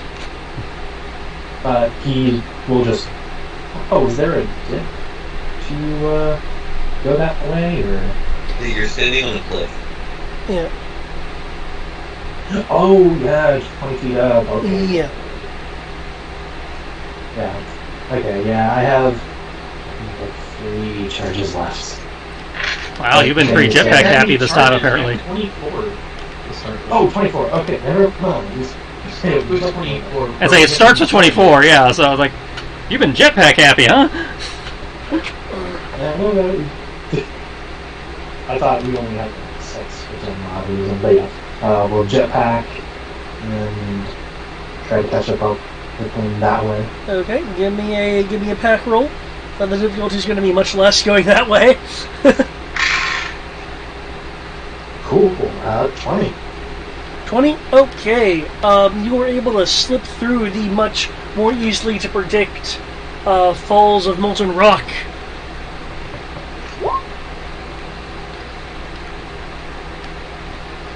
And with him, you are able to use this stairwell.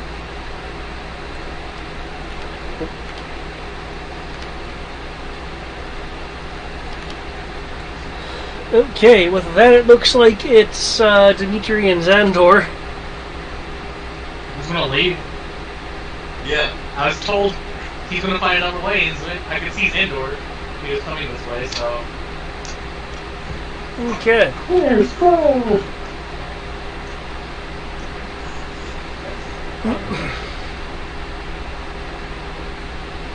Oh.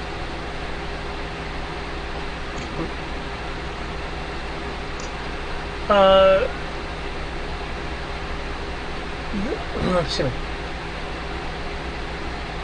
Okay, moving through the temple itself, there are creatures moving through, walls cracking, ceilings collapsing, floors collapsing. So there's a number of things you guys move on through. What mode of transportation are you wishing to utilize to get through this part of the collapsing, now volcanic temple? I'm running, unless it becomes very evident that I need to use my jetpack. Okay. Yeah, I'm gonna stick to foot power if I can. Okay. So a little combination of, run, parkour type maneuvering. Okay. How about you? You, Dimitri and Rory? I will. Dimitri Gregor? What? Dimitri and Rory. Oh. I'm gonna stick with normal running unless I need to use my jetpack or repulsor, whichever is more appropriate. Okay. As I described before, Rory's just doing a combination of, I said kind of like what Crow and Dimitri are doing, using mostly speed power, but using the jetpack to help add a little boost, Titanfall pilot style, trying to wall run and fun stuff like that. Okay, in which case I will need a running roll from all of you guys. Okay. Who's running strength? Dex. Oh, thank God. Actually, So many things in this game. Like, oh yeah, we discussed this before. How it's yeah, it basically is. just- I was confusing supers. Okay. Nice job. For shit.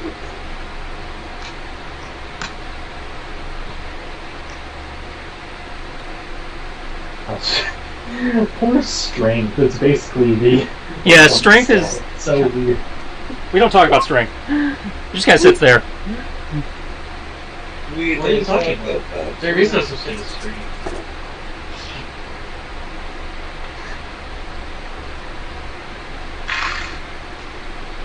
Force feet don't fail me now. Force feet did not fail me. Nice. So would it still be running, or would I do power armor stuff? I think in your case it's power armor, technically. Cool!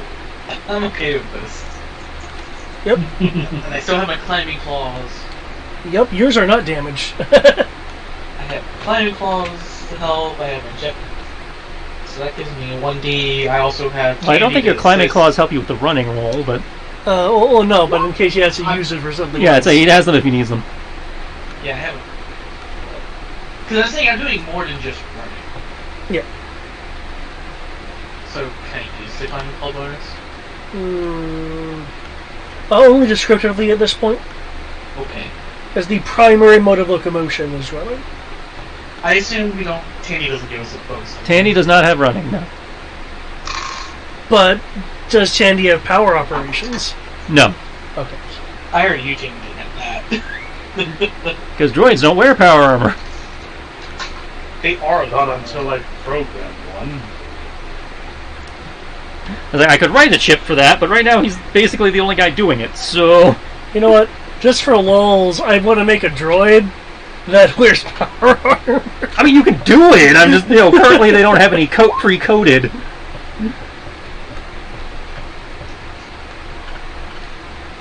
Quickly, to the computer!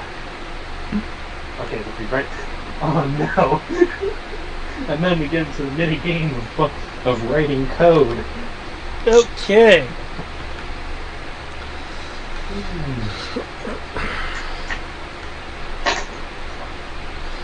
He thinks Xandor's about to take a little bit more damage. Yeah, right? That's what it looks like. It's Okay. okay, I didn't crit fail, so I'm not gonna fall into the abyss. Hopefully. Rory, you and Kyrinden are running down a upward curving hallway with occasional rooms that branch off that now and again. A sliding pile of statues and rocks come tumbling down along the side. You're able to jump and momentarily utilize the wall to avoid it as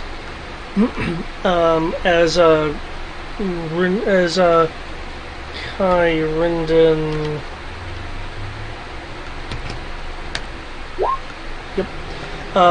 As Kyrinden uses his blade to cut through some of the larger pieces to allow him to continue on.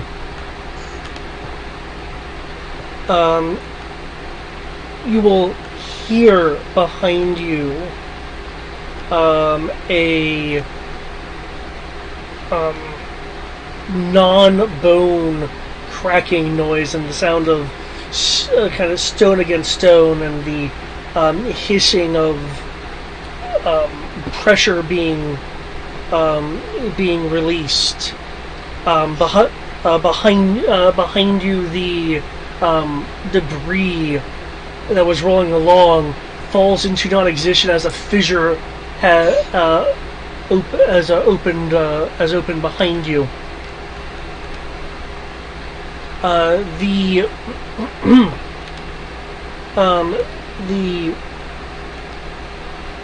wall to your left as you continue to run gets red hot and starts to excuse me, and starts to bubble as you move past it. You'll find that that there are a large number of small holes forming in the walls and ceiling as beetles are burrowing their way out of the wall. Some falling from the ceiling once they reach air. The ones on the wall scurrying along.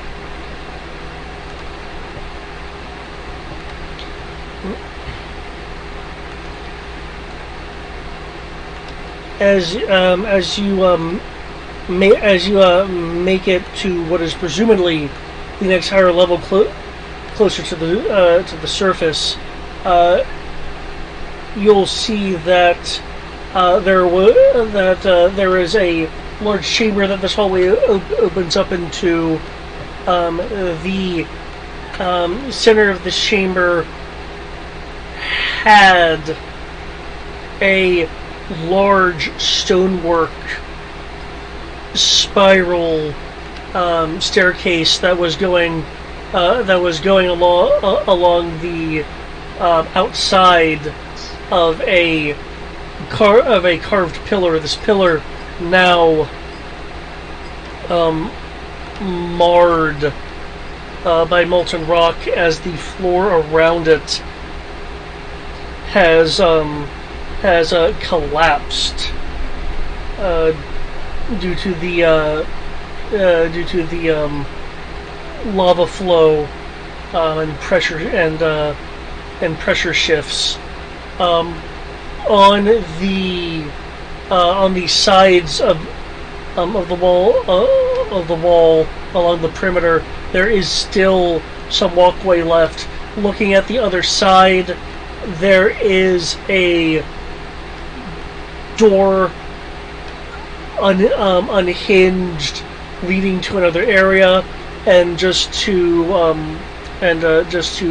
reaffirm, there is a spiral pillar-like staircase going directly up, though there is a fiery gap between the floor you're on and access to the staircase pillar. Oh, I have a jetpack and power armor. I'll be fine. Oh, this is for Rory. That's Rory. Oh, okay. Because they're taking that path. Yeah. Look at Kai Rendon. You wouldn't happen to come through this way, did you? When you got in here?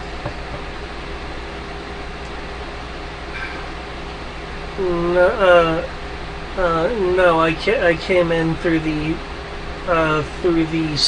ceremonial entrance, which I unfortunately could not use to get back. That entrance, by the way, that he's referring to is the up to 13 one.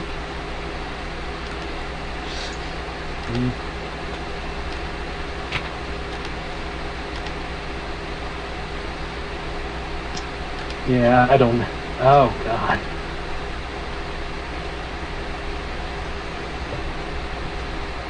Roy will be kind of looking at it. Well, brain is obviously the ramp upstairs is an option. What do you think? It is certainly the quick it's certainly the quickest route. Anyway, up to the surface quickly would be great. Indeed. And Rory with his helmet will kind of look everywhere like, I really wish that lava wasn't destroying all this. Part of our history. Well, it might survive. This may not be its first eruption. True. True. You know. Anyways. Staircase.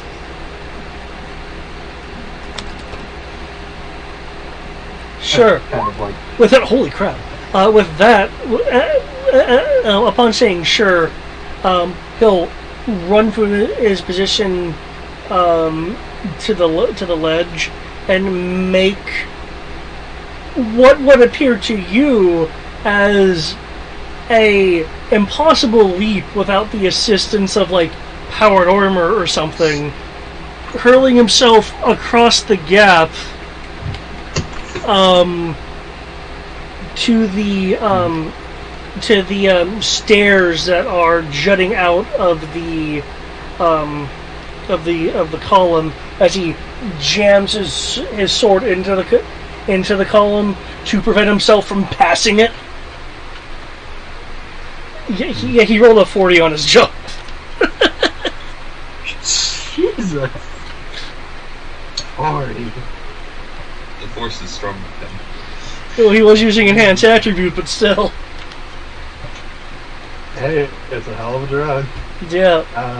I will attempt to follow using a jetpack. It's our Maquis' favorite way. Okay, yep. Feel free to make a jetpack roll. 27. 27? Okay.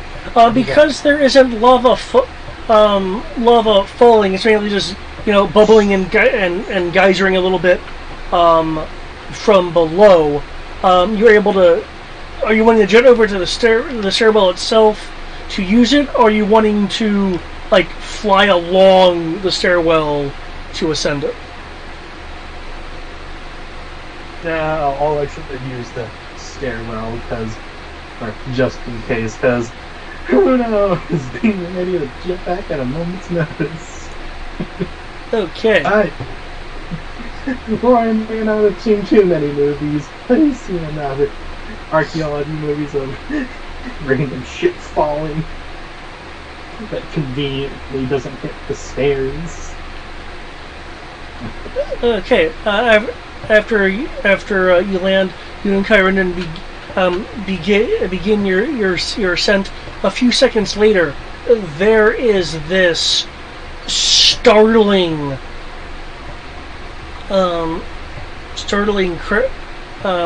cracking noise as a fissure shoots up the side of the pillar,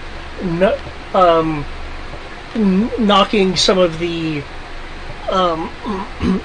extruding slabs that were being stairs out, and you see another one of those hard-shelled, mandibled creatures fall out of the pillar from up above, as its burrowed stone home has suddenly been shattered by the force of nature as it begins sailing down.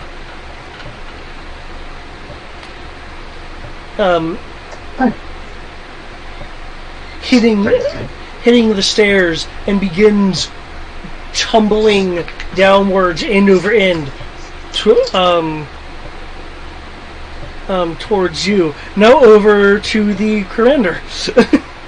Okay.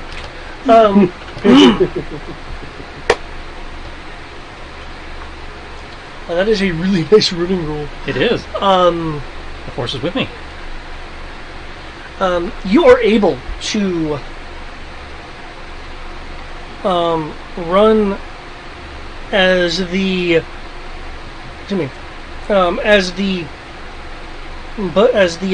beetles and insectoids like instinctively move out of where you're going to step, creating these momentary gaps for you to just run across. You're actually able to catch up to some of the slower multi-limbed creatures. At the moment, they're more concerned about fleeing than wondering what's in their in their mists. When suddenly there is the sound of rumbling, and you actually can feel the rumbling beneath you, though not directly beneath you, just generally beneath you. As up ahead, where there was relatively flat terrain of hallway, a glowing point on the floor suddenly appears, emitting light. Though instead of what one would expect of molten rock bubbling up, there was much less of that and more of these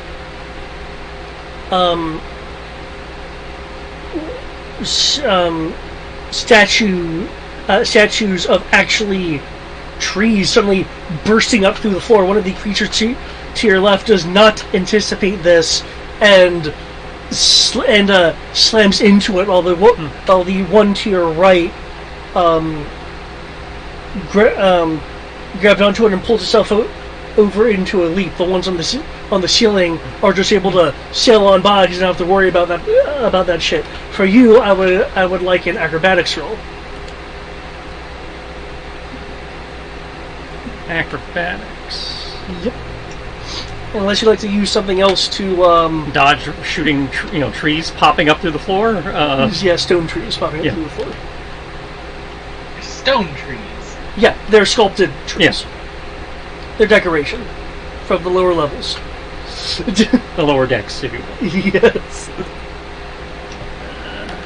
Pretty sure. Nope, does not buff that. Awesome. Okay. Do I need a new enhance roll, or would the previous one still apply? Oh, still apply. Okay.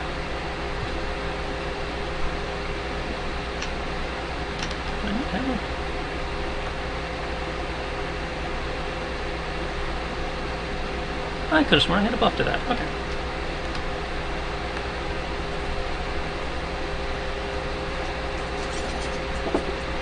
You check your G3? That's what I was checking. I was like, I thought they buffed that. Apparently they did not buff that.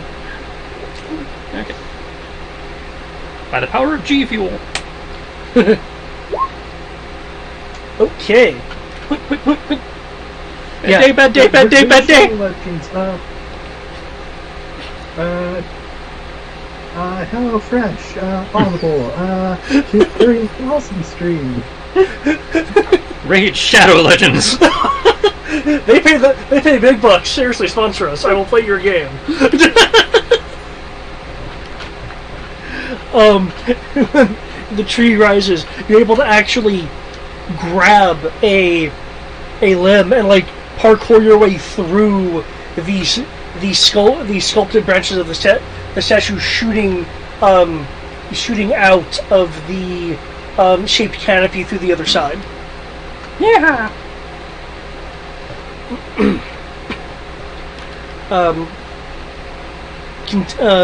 Continuing your maneuvers. One of the you'll see some spots ahead,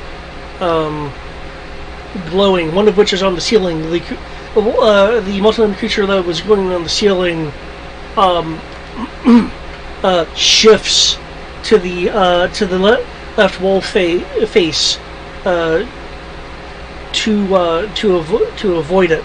However, it does not save it, as slightly ahead the left wall face bursts with lava as it is overwashed with it, and between your prior acrobatics priming you and the just sheer amount of running training that you have, you're just able to leap over the molten rock pooling from the left end of the wall. Ultimately, you are. Excuse me. You enter a chamber. This chamber is a medium-sized chamber, though there are these fissures that lance across the ground, and the walls spewing in. You're not quite sure what, as you're noticing more the fact that there has to be some sort of pressure that's pushing dust particulates into the room. Though you don't have like a med scanner or anything on you, do you? Like on your suit. I don't recall.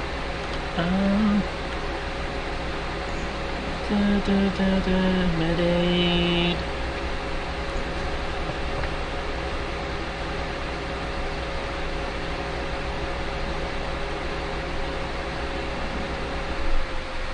Yeah, I have a med scanner in my gauntlet. Okay. Tandy then is informing you that there are natural toxins. Mini Reset also has atmospheric sensors. Oh, okay. Actually, it would make more sense than the reset that will Mini Reset will warn you that toxins of various natural gases and stuff are filling this room, and while heat may not be an issue with it, sudden sparks would be. You'll, aside from the way that you came, you'll see two of the teachers that were with you just bolt. There are two other exits that you can see. One is on the northwestern corner. It looked like a decorative iris door with some of the iris folds now bent outwards. So there's like slivers of it that you can see past going into the hallway. There's one to the east. Excuse me. There is one to the east that are larger, regular, more double door sized. One of the doors is broken off.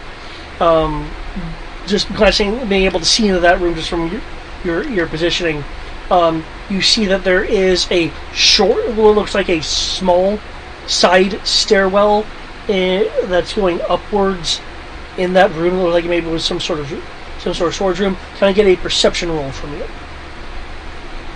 Any modifiers on that? I'll say +2 from your motion sensor, given the sheer amount of things it's currently tracking. Generic tensor pod? I will. What's the bonus from that? Just 1D? Generic tensor pod, 2D. 2D? Okay. With everything it's tracking. Okay. I'll give you a bonus of 1D +2 then between the Okay, two. so perception plus 1D. Cool.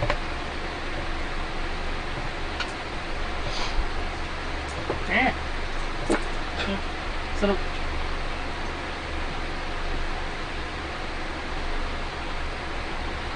13. 13? Okay. The critter that shot through the iris door is suddenly back in the room, as you see a orange reddish light creeping in from that direction from past the iris door.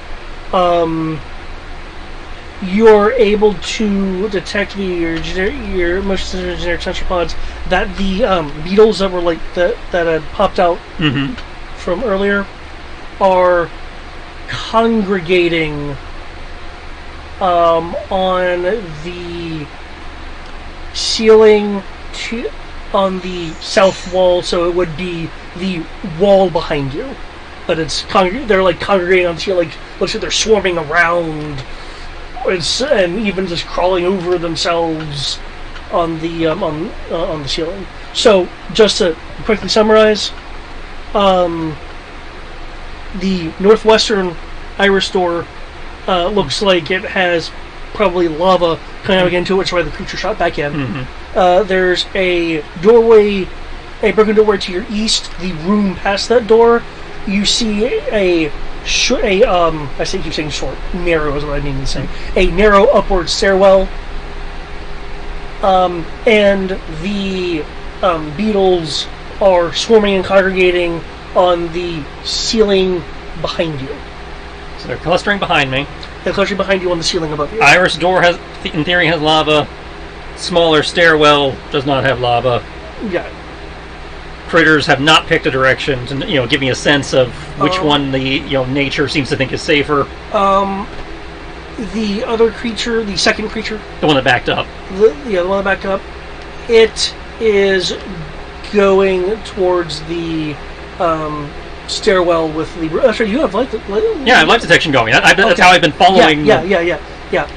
In which case, I can give you some additional information. But first off, the creature that barreled back into the room is going towards the room with the stairwell. You are sensing that the life force that is the beetles is penetrating the ceiling behind you. So they chose that spot and they're just going up. They're like, fuck both directions, we're just going up. They're apparently burrowing in mass through the ceiling behind you. Okay then. So that's going to create problems in a minute, I'm sure. So far, Pete, the nature's consensus is that the stairs are the better choice. So I guess I'm going with those for the moment and making a break for the stairs. Okay.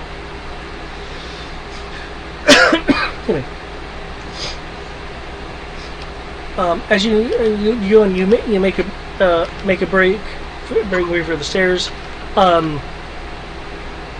The narrow stairwell is going up and kind of curving. There are areas of the wall that, while they haven't burst, they are melted and misshapen, creating a even more narrow passageway. Could I get a acrobatics roll or some other roll that you think would be appropriate in order to kind of squeeze through?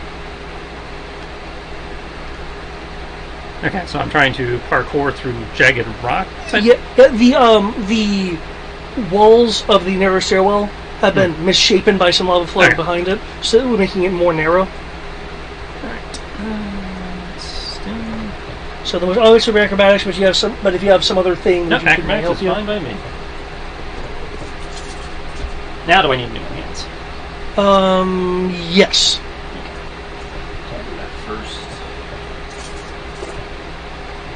I don't get boost on the horse. Good thing I did the enhance. Alright, it's 3D.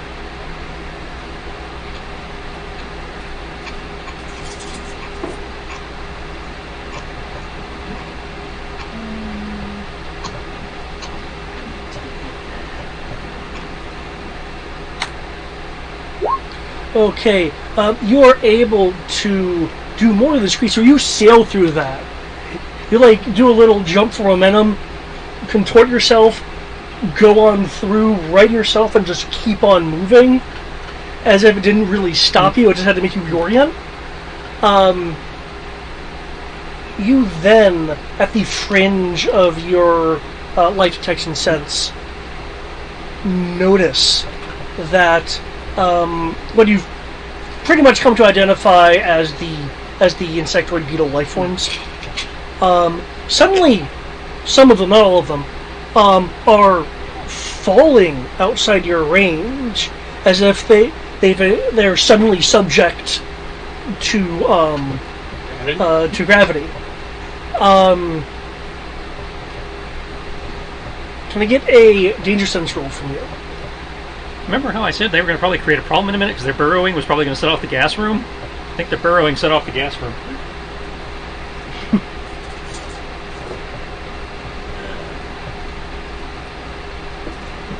Really?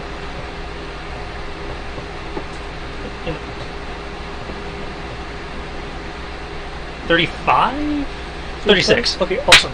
Okay, you suddenly get a flash of some debris, including beetles, but rocks that must have been dislodged from the inmass burrowing, tumbling, falling. Some of these rocks aren't just shaped stone. Some of them have a bit of not alloy, have a bit of like ore and metallics in them. As one skipping along hits the ground and creates a spark. Saw that coming. There is an immediate rumble behind you. The walls buckle around you, and the stairwell, as a matter of fact, begins. I almost said eroding, but more like collapsing into the tiny bits around you. And with that, I'm going to go over to Xandor and Go get the GM bribe. I mean dinner anyway. and Xandor and the amazing Dimitri. To add to the ambiance, I have literally projected that link that I sent you guys in chat to listen to the lava flow sounds onto my TV, and I've got the lights off, so I'm just listening to lava flow sounds of lava on my TV. Oh, nice! The dog stays slowly with lava as it's coming toward you. And all you need are occasional skittering claws and stuff like that. Oh, I've got the occasional skittering claws too. I hear them outside my room right now. Uh-oh. There is no escape. Come here, Titan. Yeah. Okay. Oh, I got both of them. I said one, I got both. It's okay, it's not real. It's okay. Yeah.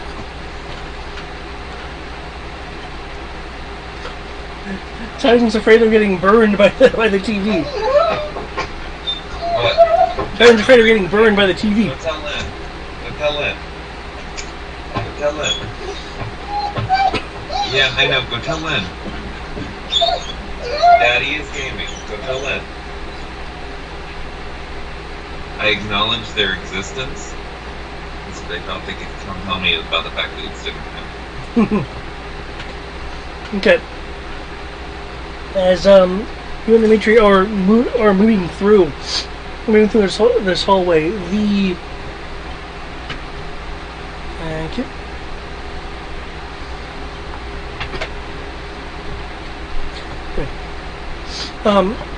The hallway for the two of you occasionally splits and splits and reconnects.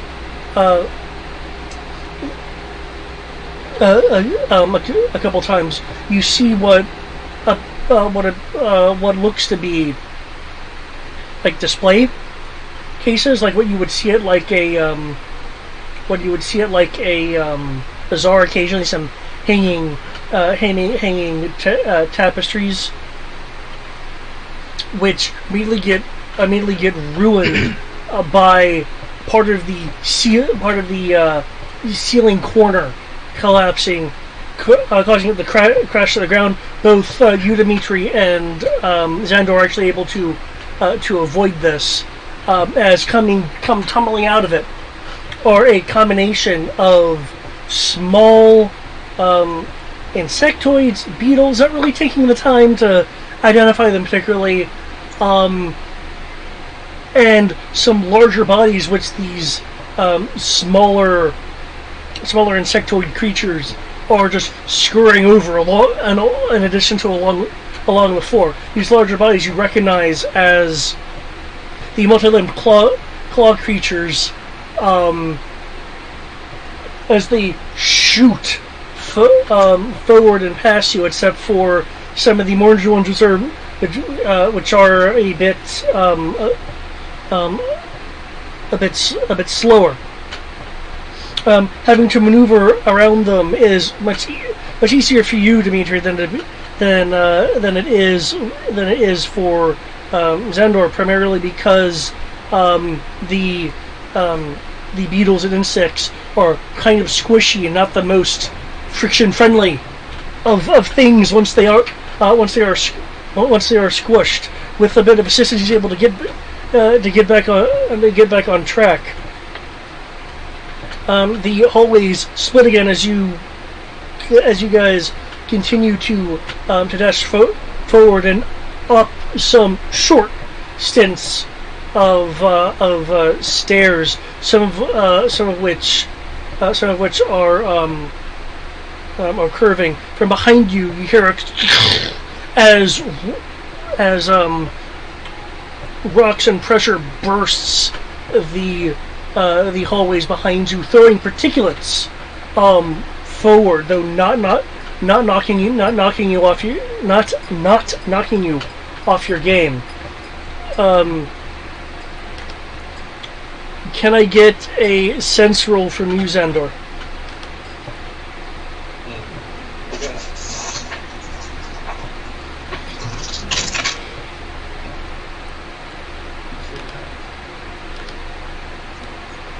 That is going to be an 11. Wait, 13. Okay.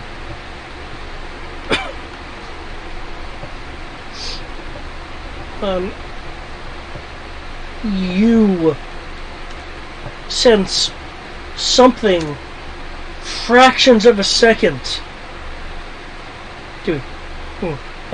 Fractions of a second before it happens.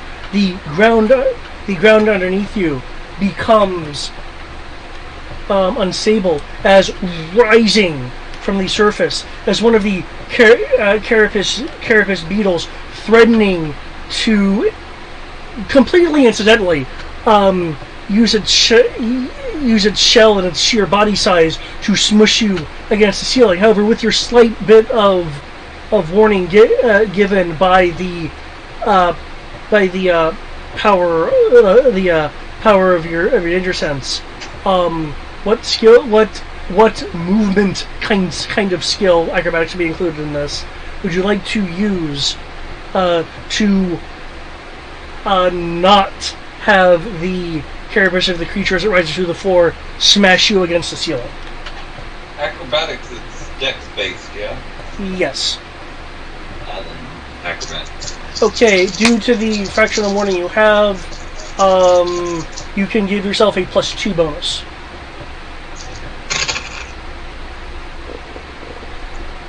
Wow. That's going to be a total of a 9. Okay. Even with the warning, those damn spokes get in your damn way again as you begin to leap off, but your foot catches on it as it smashes you into the ceiling. Dimitri, you do realize that Xandor is not with you. I presume that you want to check out why. Yeah, I'm going to check out why. Okay, looking back, you see one of those large carapace creatures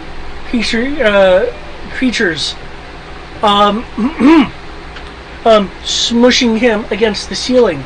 You are seeing on the outskirts of the ceiling and moving inward a orange. As this orange spreads, the fringes become yellow as slowly the ceiling that he's being pinned to is getting hotter and hotter by the material beyond it. The creature itself appears to be somewhat stuck, as it did not expect to have the additional issue of, in this case, having a Xandor becoming additional ceiling. I'm just going to shake my head, laugh, and then proceed to... I feel kind of bad for doing this to people, but... I do have time to laugh. I'm not the one stuck to the wall. I'm going to proceed... Because I can see which one he's stuck to, yeah? Well, it's one large beetle. It's one of, I'm talking about the pieces of carapace that he's stuck to. you see the spoke that caught his foot. That just prevented him from escaping in himself. He's flattened between the carapace and the ceiling. That's the primary issue.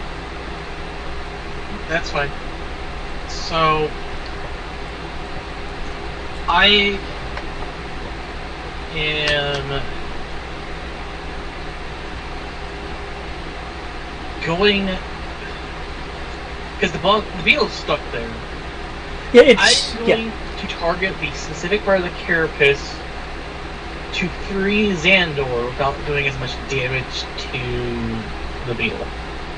So that way they're both no longer stuck to each other. Okay. So I want to attack that specific area, shatter that part of the carapace. Okay. 3D to hit penalty. 3, 6, 8 plus Tandy minus the 3. I only have 6 dice to punch it. With the climbing claw. Xandor sitting here pressed up against this. I wonder if this is the one that Rory fucking saved.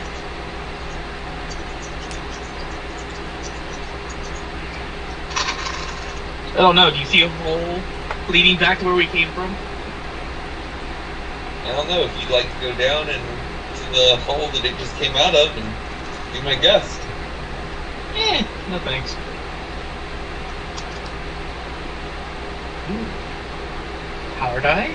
Yes. Continues.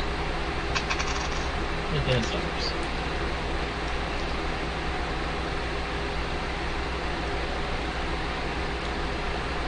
Then 20, 30, 37. Okay. So forward and roll 20 just to make sure.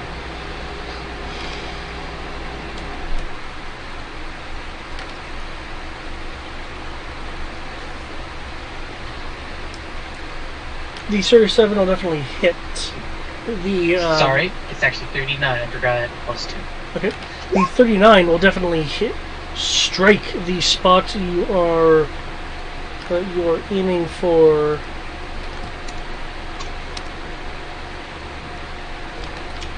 Add 2d6 to your damage.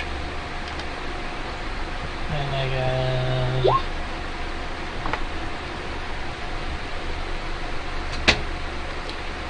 The climbing claws give me an extra 1d.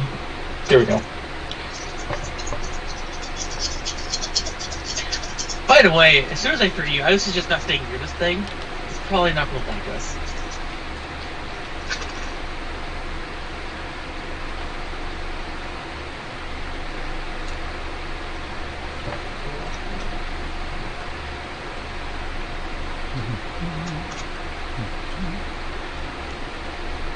Now for the power die.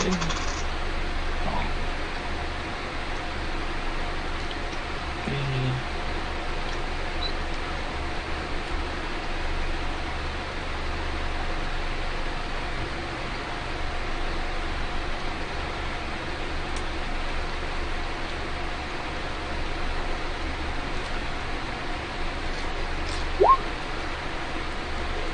There you go.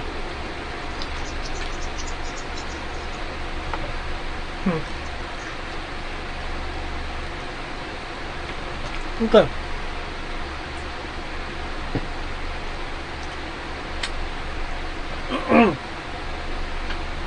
You're able to crack its carapace enough for Xander to be able to slide out.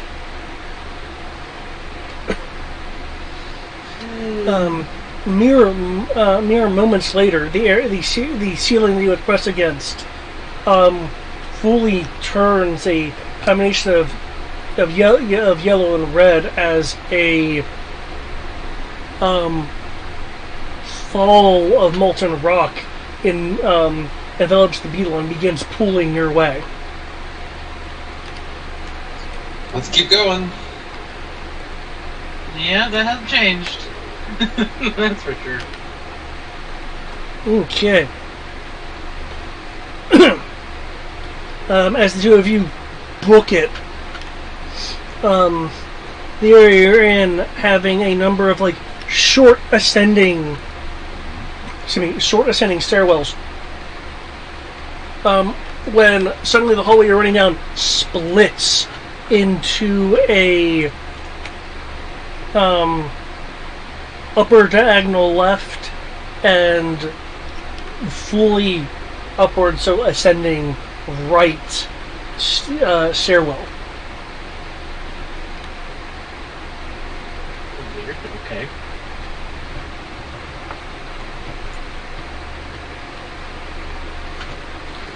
The multi-limbed creatures, due to the time you spent helping Xandor, have already made it past this point, so there's no sign of what direction they took.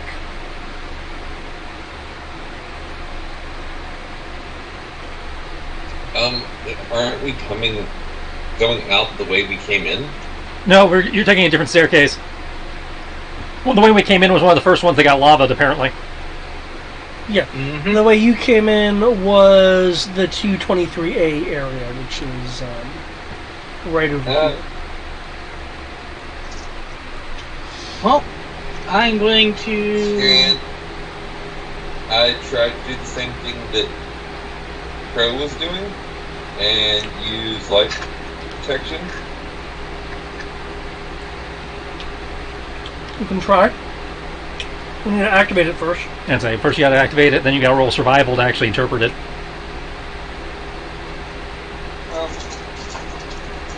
While that is happening, I am going to use good old motion sensor combined with general purpose and do a search roll, a very quick, expedient search roll to find our way out of here. Yep, that's what we're gonna have to do because I don't think I was able to activate it. 3, 4, 5, 6, 7, 8. I rolled a 3 on 3D plus 2. Yeah, that's not gonna... Nope. So you are unable to sufficiently concentrate and sort out all of the various life forces around you. Now, I do remember the motion sensor is penalized down here, because I was running into that myself. Yeah. You ever just seen I wouldn't even. So instead of getting the 1D bonus, what do I get? +2? Okay. There. And I don't have a speeder extension, but I only have a motion sensor, so 1, 2, 3, 4, 5, 6, 7, 8, plus 2, plus Tandy. That's not Tandy. Yep.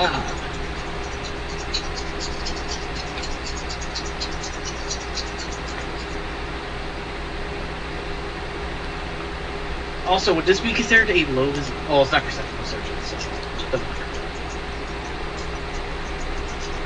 So I would say the Infotons are plus 2D for perception checks and the visibility count. That's more used to counter the effects of penalties. But for what you're trying to do, it would not count.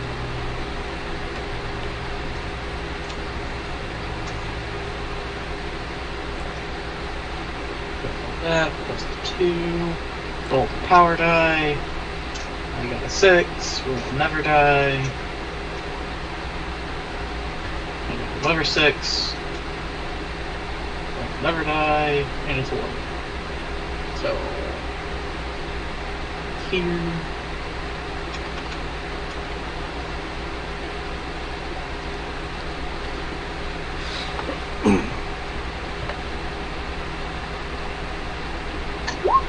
Okay. With that, there's a lot of motion, at least from the other levels, that you're kind of that you can kind of discern through here, and maybe some things even possibly down the way you're detecting. The ascending circuit directly to your right is where the most motion is coming from that is moving away from you. Well, that looks like the way up. So we'll search to find the way up and out. Okay. Let's happen to have motion sensor to make it a little bit easier, hopefully.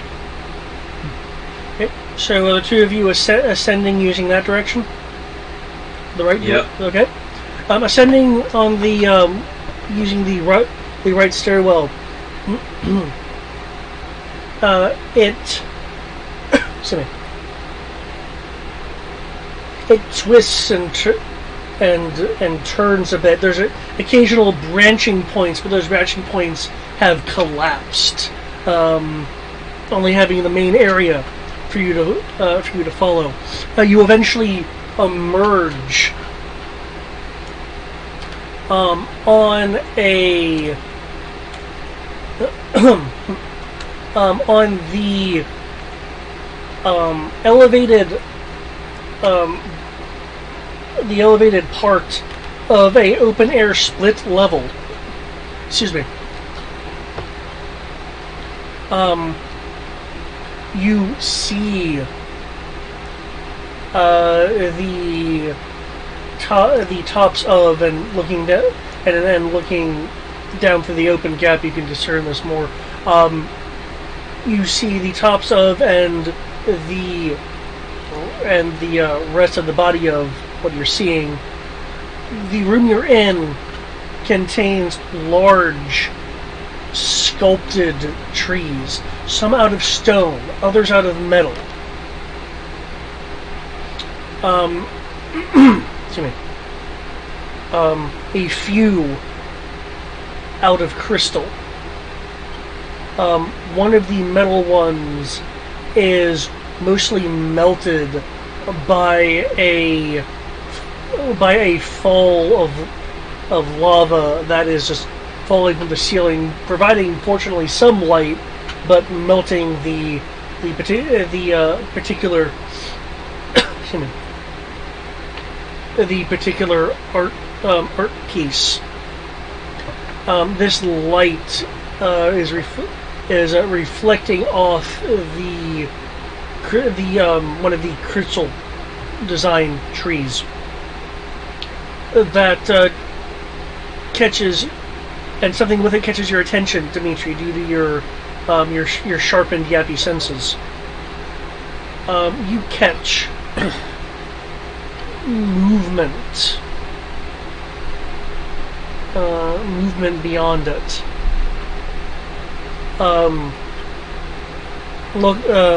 Looking that way, presumably, you will see and Zendor will be able to notice this in a moment as well, because there'll be something that'll catch his attention in a few moments. You'll see what looks to be 2 dozen if you include the walls as well, of those multi-limbed creatures. The ones with the claws and the tails that you kind of sort of communicated with earlier. So there's around 2 dozen of them, a number of them on the floor of the split level that you're on, and clung to the walls. And you yourself are getting a instinctual sense of a of a threat, a more of a like primal. It's more of like a primal instinct, something that you would have felt back home, your original home, before you were transplanted.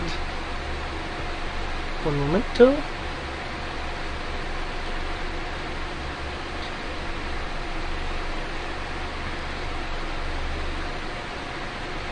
There will be a loud roar. This roar is what catches Xandor's attention, and Xandor thus alerts you to the multi-limbed creatures kind of frozen and looking in a direction, something beyond the canopy of the crystal tree, which is also where this roar came from. Can I get a perception roll from both Xandor and Dimitri?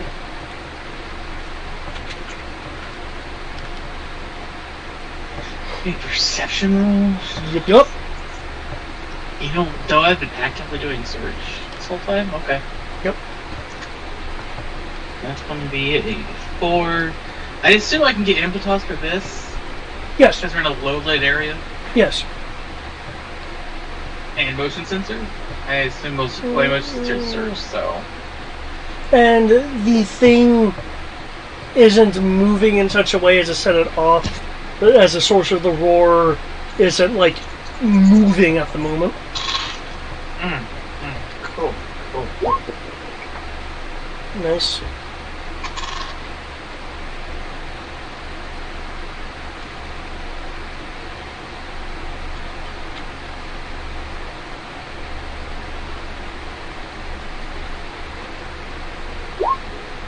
I'm gonna have to thank the commander again for this, Arthur. And setting it up the way he did. Okay. Okay, the both of you will see something beyond the crystalline canopy with the way what light is in the area shifts. Dimitri, with your Infitas in play, you're able to see an outline of a creature, one you haven't seen in a while, that with a second roar that makes the creatures take a few steps back, is illuminated by a wall nearby it, glowing with heat and dribbling with multi-material, illuminating enough to see it at least partially in shadow. Though in your case, Dimitri, you're able to more fully see it due to the Invitas light enhancement. Oh! A werewolf? Oh, fuck! It's that thing! The thing that messed with walkers. Oh boy, it's back after all this time. See, Quinlan went off screen and he digivolved when nobody was looking.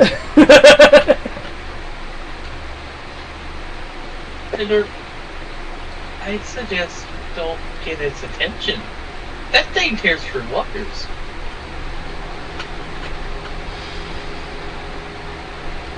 Okay. You know you want to get its attention. Do we go back towards the lava? Can I make a search roll to see if there's a way out of here, or if we can avoid this thing? Sure. Feel free to make your search roll. While you're doing that, I will switch back over to Rory and Kyrinland. Okay. Okay. Rory and Kai, the beetle-like creature that was falling and slammed into the spiral stairwell is barreling end over end towards the two of you. How would you like to evade it?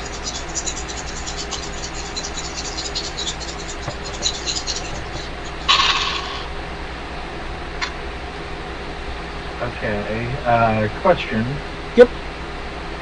Is the staircase enclosed? No, it's you have a central pillar, and then jutting out of the central pillar are stairs that spiral because they're ascending and going around central pillar to the upper level. Okay, so say if I wanted to just like jump off the pillar and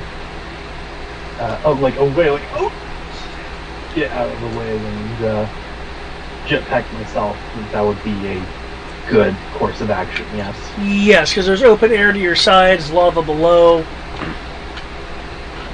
Yeah, thank you. So yeah, I'll jump to the side and I'll also be ready to help Kyrend and Kai if need be, because yeah.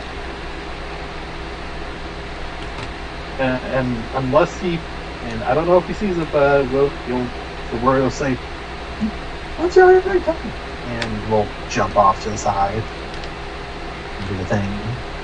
Do you need any roll to do that? Yes. Considering your primary thing here appears to be your jetpack, roll your jetpack. Okay. 22. Oh, no. 24.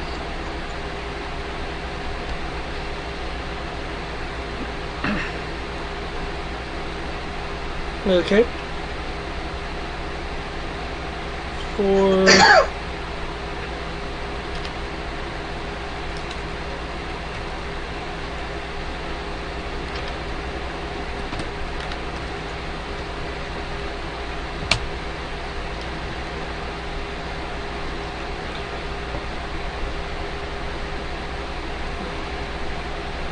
okay.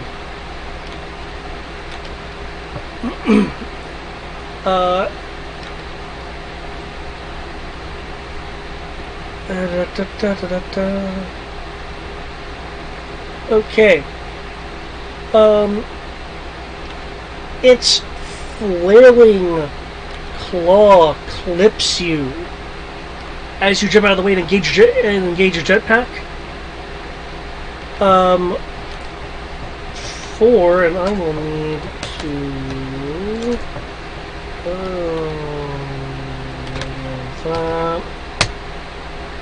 Okay. It'll clip you with his claw, so I will need a soak roll as you go up and engage your jetpack.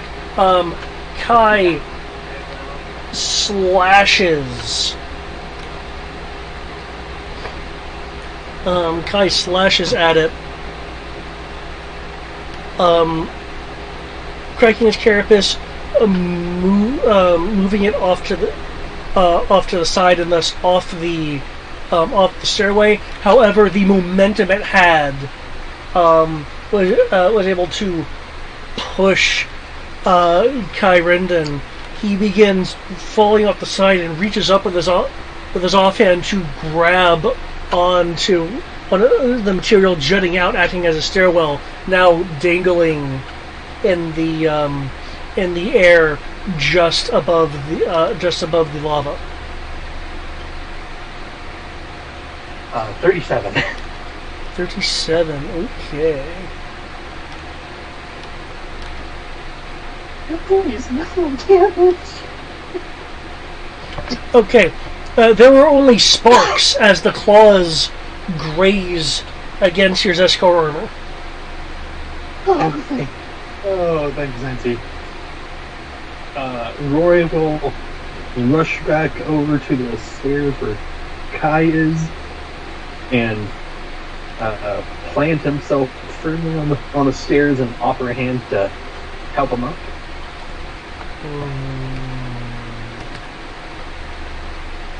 High or low?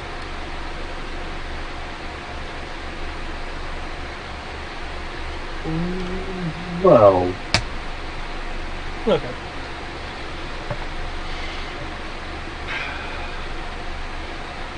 You'll get a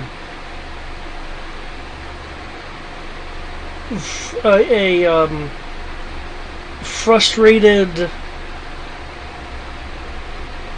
disgruntled, somewhat prideful look as he, with some effort, pulls himself up onto the stairwell, not entirely gracefully, as he eventually stands up on the stairs. Oh, that was an issue? You took care of it wonderfully. Shall we keep going? Please. Okay. Can I get a form of locomotion roll? Whatever's going to be your primary form of locomotion through this part. Keep on fucking planning.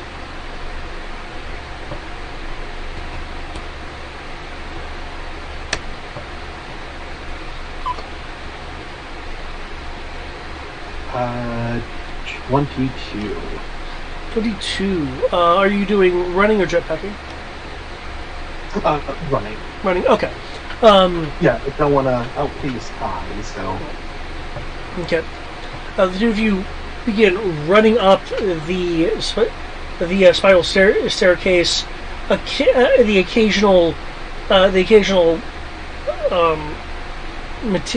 stair material disappearing right after your foot hits it, as you notice a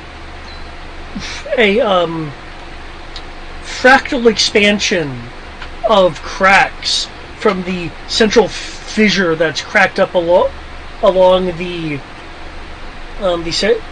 central bit of pillar stonework. You will see a number of burrowing beetles. Perhaps they certainly are shiny or somewhat shiny in the lava light and look like beetles. Come out of the pillar and begin scurrying upwards. As you ascend and start going around, excuse me, and start going around the pillar.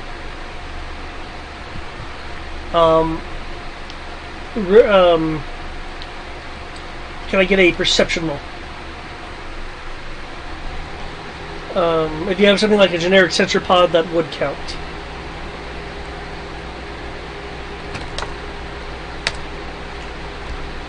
Oof. Okay, powered eye.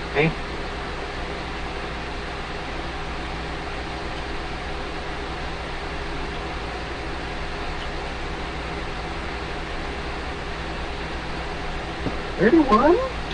Okay. On the opposite side of the pillar, as you're going up in a spiral fashion. So on the opposite side of which you started, you will notice above a upward connects at the ceiling part. There are several small cracks at the top, and a dozen or so meters down, closer to you, you see parts of the pillar slowly shifting to a more reddened hue.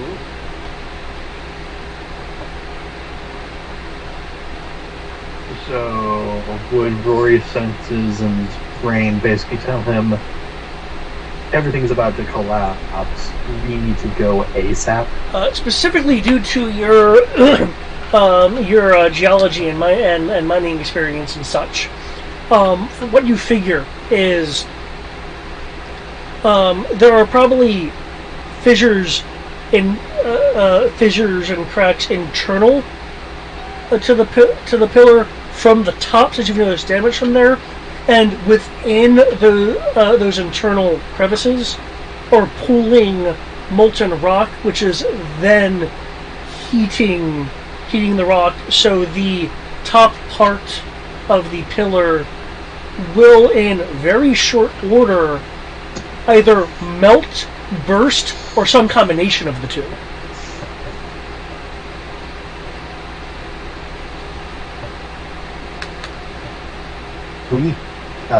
He will say to Kai as he's running up, we are running out of time. We are going to be swallowed by lava if we don't hurry up. Only way I can think of is jetpacking. You have the way out? I never liked those things, but Fine. He'll reach out his arm to you as he clearly doesn't have a jetpack. He'll grab like, do the forearm grip. Yep.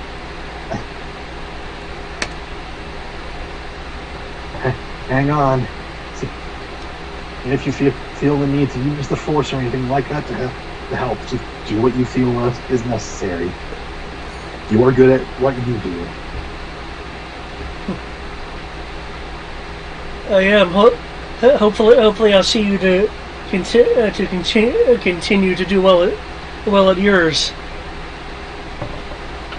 And he'll look up and kind of quietly say, "Yeah, let's hope." Hello. And he will jetpack. Okay.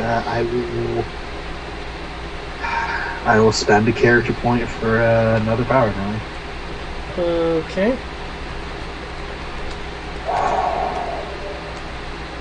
Okay.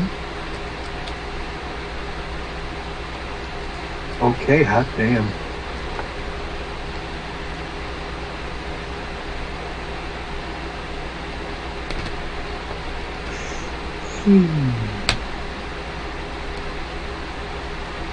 That is going to be 38. 38. Okay. As you're jetpacking up to accelerate, the pillar bursts at multiple points as there's a sudden increase of light beneath you as the area you passed a moment ago suddenly has lava and rock just coming out of it from a pressure burst. Up above, up ahead, the same thing happens. Kyrindon is able to deflect some of the more sizable rocks with his blade that are heading towards you. Well, you are able to get slightly closer to the broken pillar to get under the lava burst that pressure just exuded out of the rock face as you're basically kind of skin dancing the pillar a bit as the pillar itself begins to collapse with the fissure shoot that shot through it initially, and the top part and segments being just removed from its stabilization system. There's a few tinks as former pieces of stair just hit and roll off your armor. You see up ahead where you notice the initial damage up above that was cracking through the top of the pillar. That lava in just a giant gouting fall is moving downwards, hitting the rest of the pillar even as it's collapsing. Your visor tinting from how close the molten rock is to you with the light it's emitting. You see above the area of the pillar that now has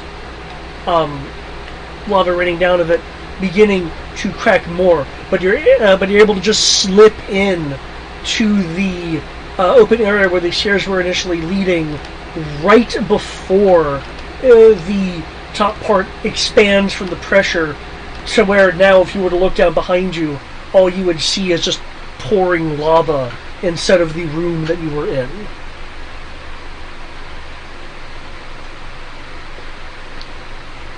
Oh, thank the force insane.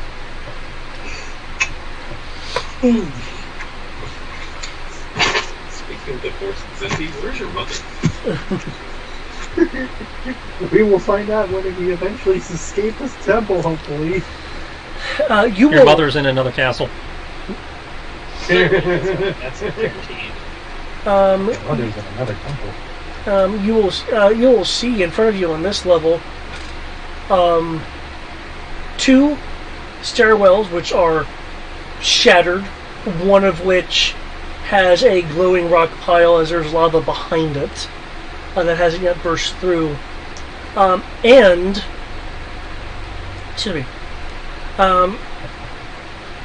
a lift which miraculously appears to be operational.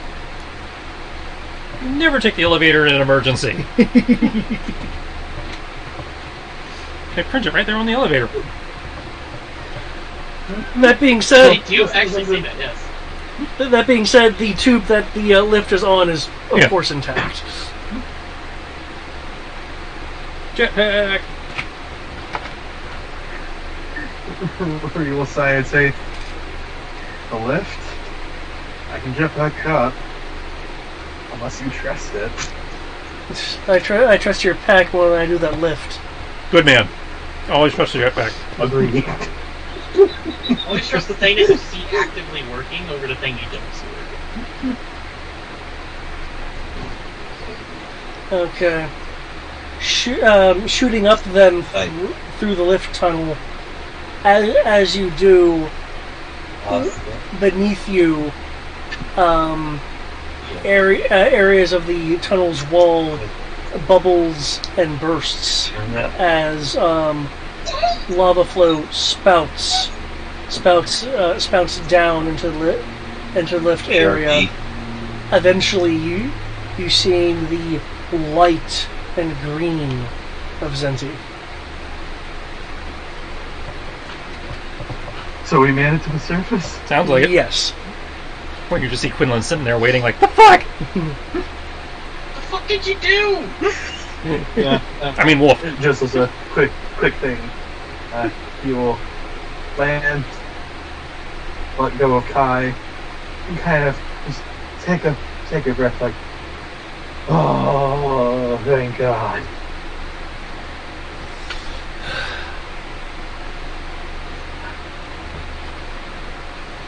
That was certainly more of an issue than the First Order have been. That? Yeah. Oh, it's been a while since we've had a run from a sinking Okayalan city. Wow, it's almost been a year since we've had the, But yeah, I don't want to steal the spotlight too much, because others still have to escape. No problem. Kyron, and looking towards the exit that you used, will comment. Now all there is to wait for the globe of storms to come to me. And with that, Crow. Mm-hmm. Okay, as I mentioned, rumbling. You will see in massively short order the area that you just rose through. The air itself, still heading your direction, appears to be exploding and on fire, shooting your way, being funneled by this hallway. Alright. Well, Crow's been around Rory long enough to know you can't outrun a concussive shockwave in this sort of environment. He doesn't have a chance, But what he does have is a Game Station 720. So, taking a page from very famous temple runners on said Game Station, he's running, gauging his distance, then takes a leap forward, curling himself around the Orb of Storms. As he does so, he clicks the shield baton, becoming a morph ball, effectively. And I want to ride the shockwave. Okay. Focus, Emus. Yes! Pretty much! Roll the shield rating. He fills me with great joy. And on the whole other side, yeah, Rory would have made sure to say, I'm the EOD expert. If you see me running, try to keep up. No, you want to be running faster than the EOD guy. Try to keep faster. And I'm going to force point that because I don't trust that die code.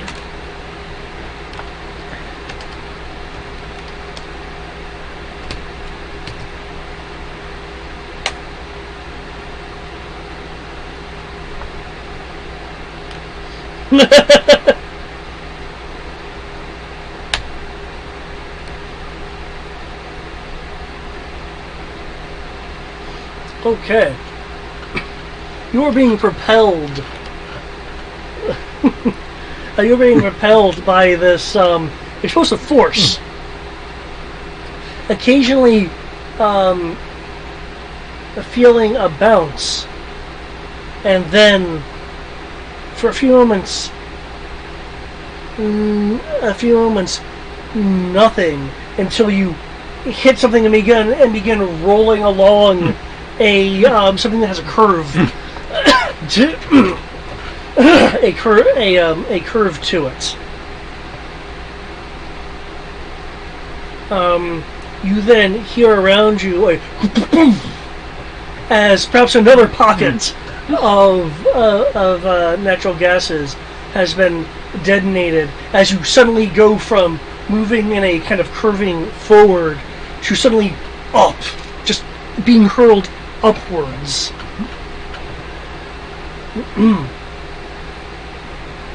You hit something hard enough to have the shield ripple and the baton in your hand, shoot up its integrity level from green to yellow. As you see the faint outline around you of rocks, as you must have burst through some sort of rock face. On the outside, I'll need another shield roll as you see these claws on the outside of the deflector screen just clawing at it like they're trying to cling on to the ball. Force field apply? I mean, force point still apply? Or? Yes.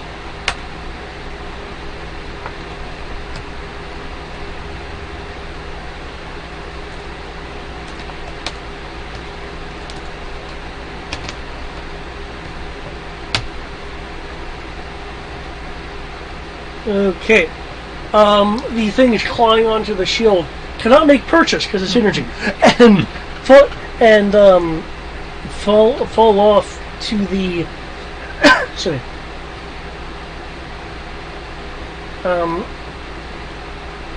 Fall off to the side.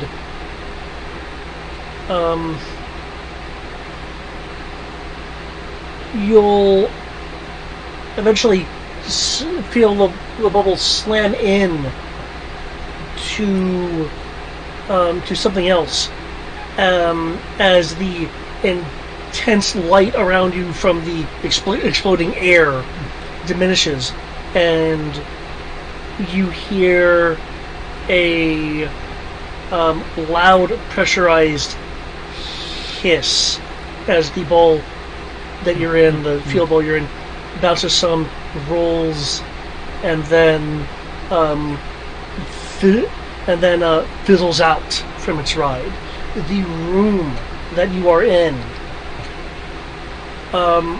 looks like a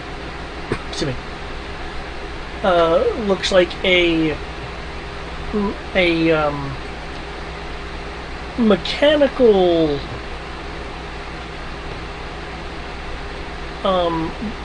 front of some kind, perhaps gonna be a place where repairs on machines are done. You see much of the floor around you is warped from heat and the air exploding. There is light coming from lava flow as you look around. You will see that the other exits in this room have collapsed, but the one thing that is perhaps an exit it wasn't originally meant to be, as the far northeastern wall, that corner where the walls will meet and everything,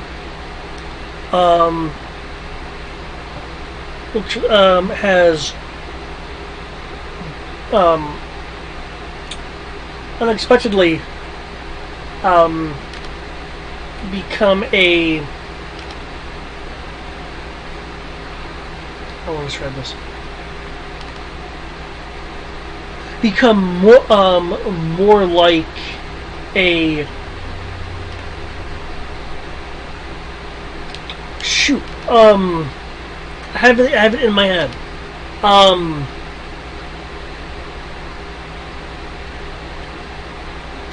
It's more like a opening that has been melted through what looks like perhaps a number of floors, and there's in fact some lava that flows down and around off to the sides, pouring into some collapsed holes.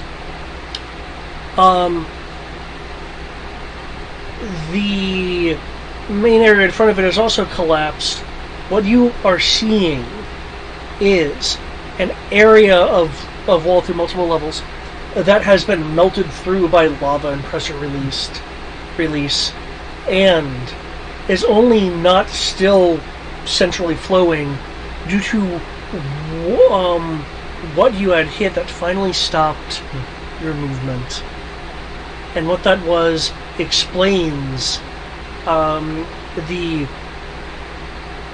frost and ice crystals I'm just describing just now that you notice. You hit and burst a series of excuse me, of like liquid nitrogen type containers that was able to freeze and solidify the main part of the flow, creating a kind of lumpy, asymmetrical, smooth facing, diagonally going upwards.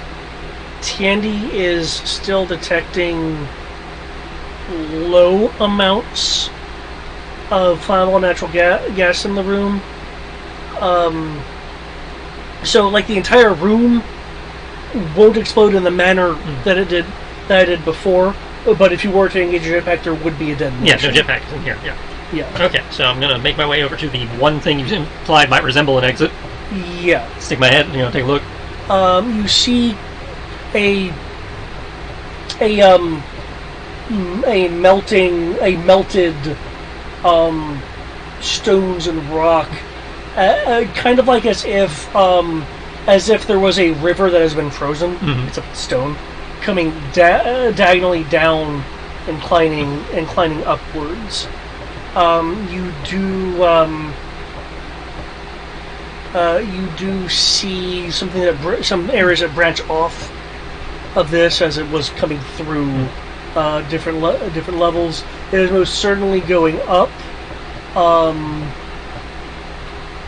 With your as I believe you have macromonoculars in here, you are able to see up in the distance a bit of light leading to what appears to be the initial entryway that you came in from, but it's multiple levels up. Yeah. Okay, eyeballing that, noting the gas detection, so can't jet up there. So instead, he fires the grapple gun, which uses repulsor technology, so there's no sparks. Okay. Because it's a rail gun, basically. Okay.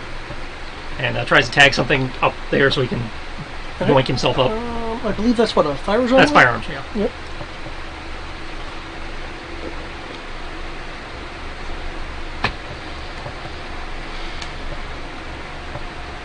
I think Tandy has that one either. Nope. If I was using my missile, she could cover it, because I'm using my...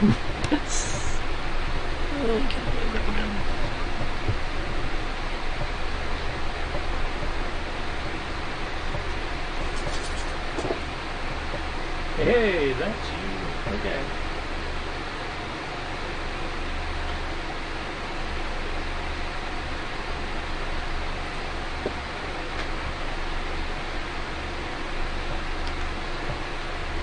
Ba-na-na-na-na. Nice. Okay. Shoot.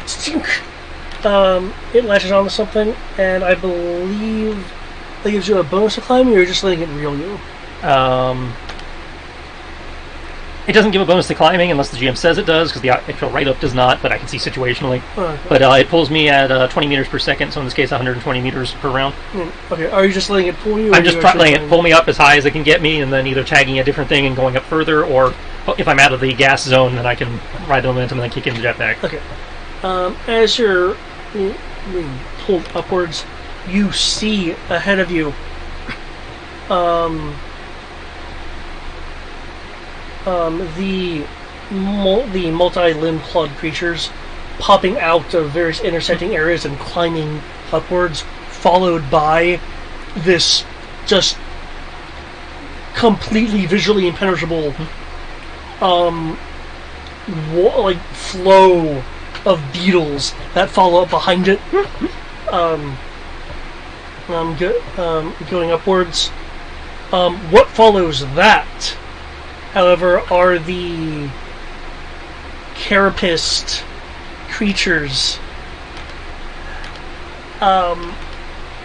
some of which are able to, you see, kind of like dig in through the wall to perhaps make their own exits.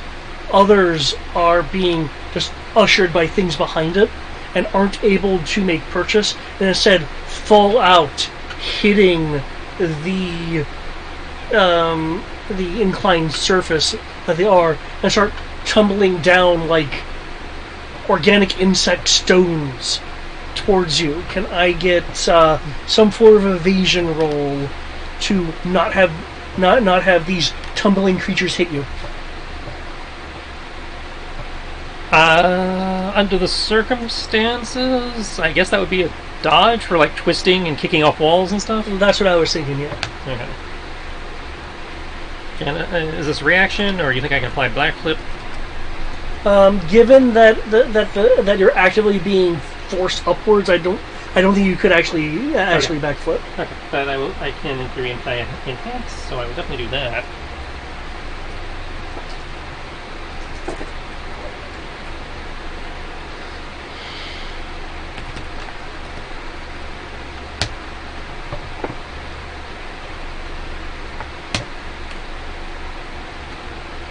And my dodge is...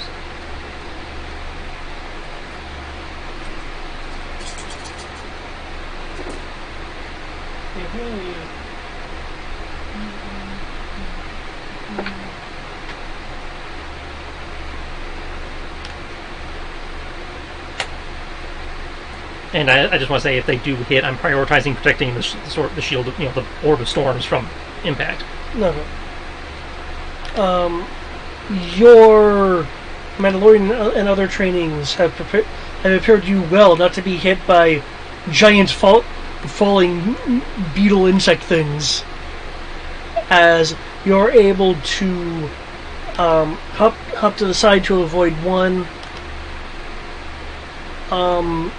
mostly hop over the other one. What you've had to do is have the cable slightly bend around one of its spokes as you run along it for a moment, jumping, allowing the wheeling cable to straighten itself out to propel you up further.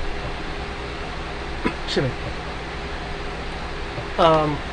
Eventually reaching the first point that you grappled to. Tandy is reset. Sorry, I keep saying Tandy because reset's the one with damage for extensions.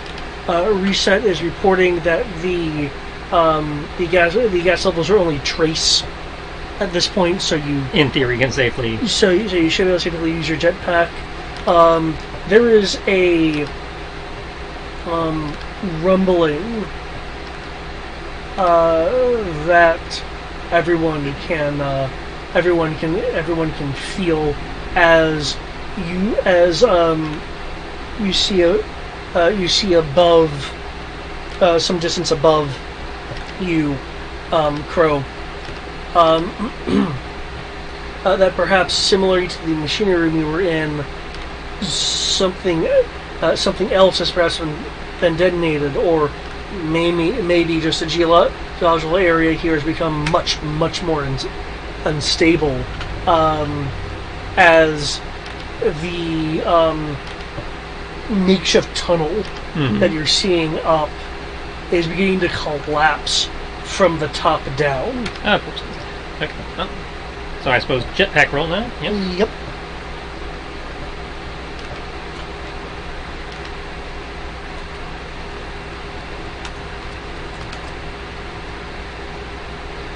And this is the same thing, so I cannot repurpose my enhance, but that's okay, because I got good jetpack.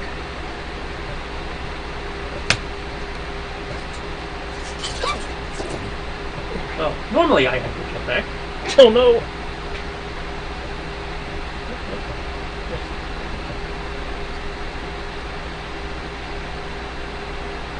I mean, it's not terrible, which is not good.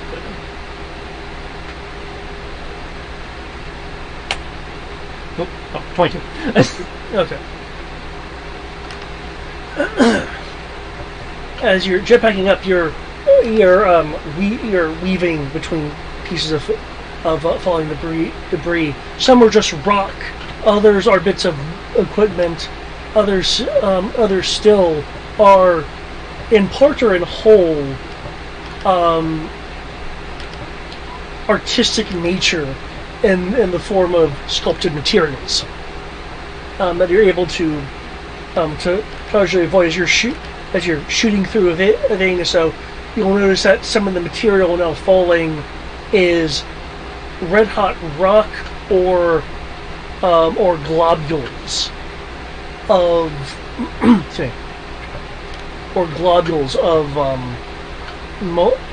a melted rock. You are seeing the path above narrowing as some of the longer, sturdier items, like for instance the equivalent of like beams and like support beams, are kind of collapsing over one another, creating areas above that are acting as barricades and supporting materials tumbling. Just tumbling above it. You're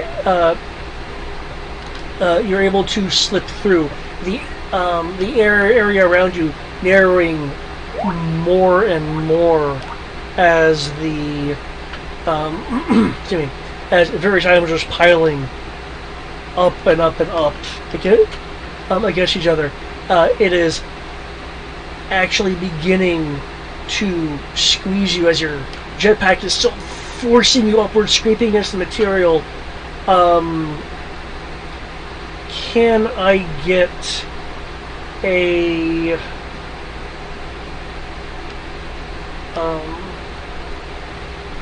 I get a stamina roll due to how much it's crushing you, to see how well your body is handling essentially your breath being crushed out of you and just relying on the oxygen in your blood? Okay, so that's stamina. Yep.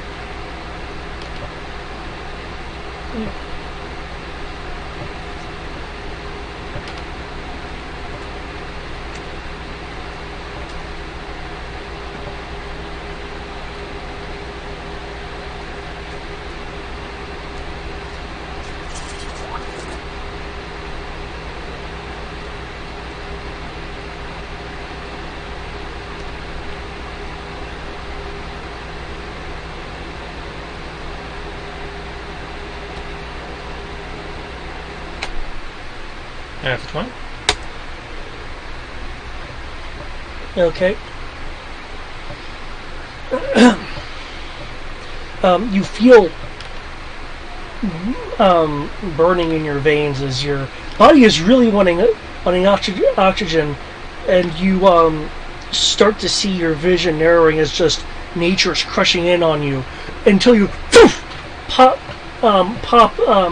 out with dust particulates behind you of the breach that is just closing behind you as you shoot up into the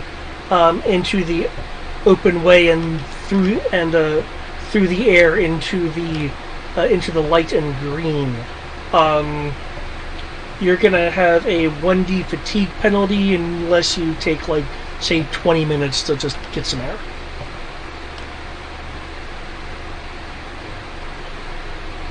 Okay, I really need to remember to pick up that power. I thought I had to remove fatigue. Apparently, I do not. Yeah, the crushing thing came from you. You didn't actually successfully make that previous roll. On the power die. Whew. But in theory, I'm out. Oh yeah, you're Yeah, out. okay. You're out. So I'll just, guys, come out, take a quick certain, like, land somewhere near Quinlan in the car, since I told Quinlan to go back to. Right. I'm sorry, this was the ship. Near the ship. Yeah. You'll see Rory and Yeah, I'll land with the group. Okay.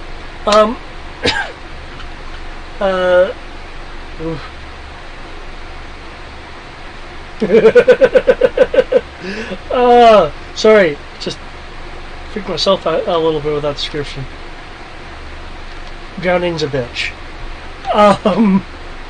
Okay, Xandor and Dimitri. Oof. Yeah, the minutes are just gonna probably die horribly. Too. You'll be fine. Okay. I believe you said you were doing a search roll earlier. I believe that's what the... I did put it in Discord. Yep. That's Oh, Skype. Yeah, for 20. Okay, because I see that 47 there is the last search roll. Yes. Okay.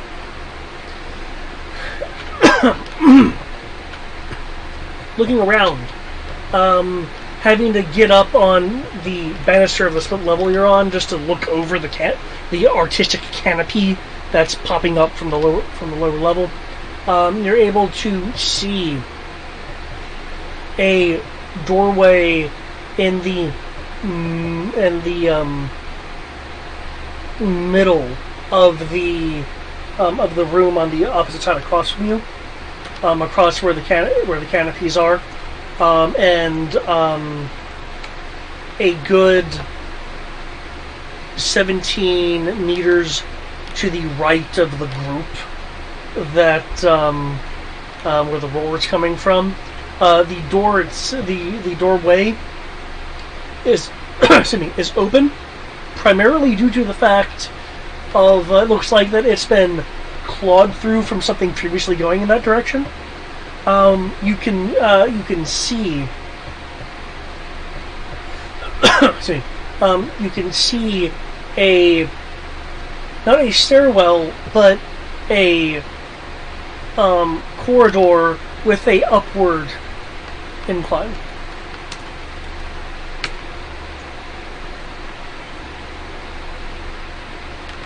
And with that search, you'll see that the area to your right, in terms of on the split level that you're on, is collapsed. The area to your left that kind of goes around leads to that group that possibly has a pending confrontation going on. Straight ahead of you again is open air with tree canopies and trees that are sculpted out of various materials. The other side of which is the doorway that that I described a few moments ago that you noticed.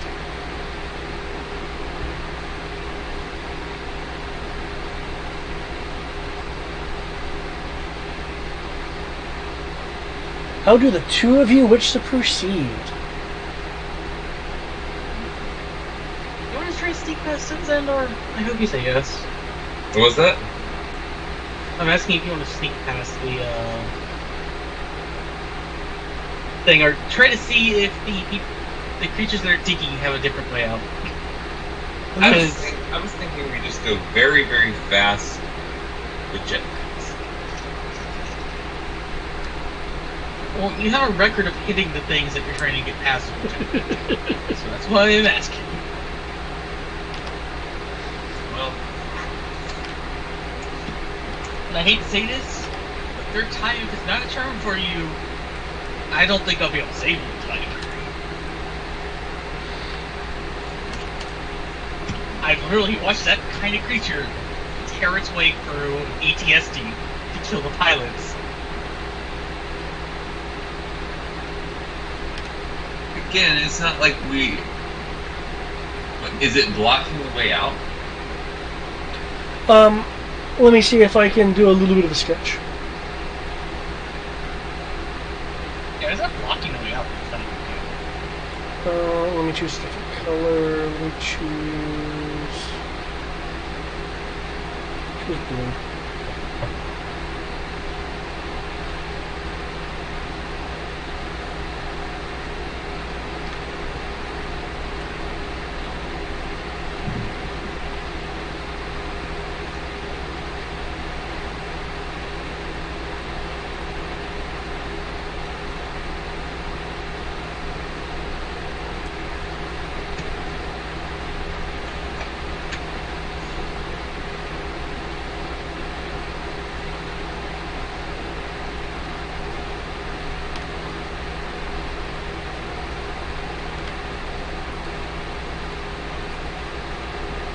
Oh, I shouldn't use that color. That'll just get confusing.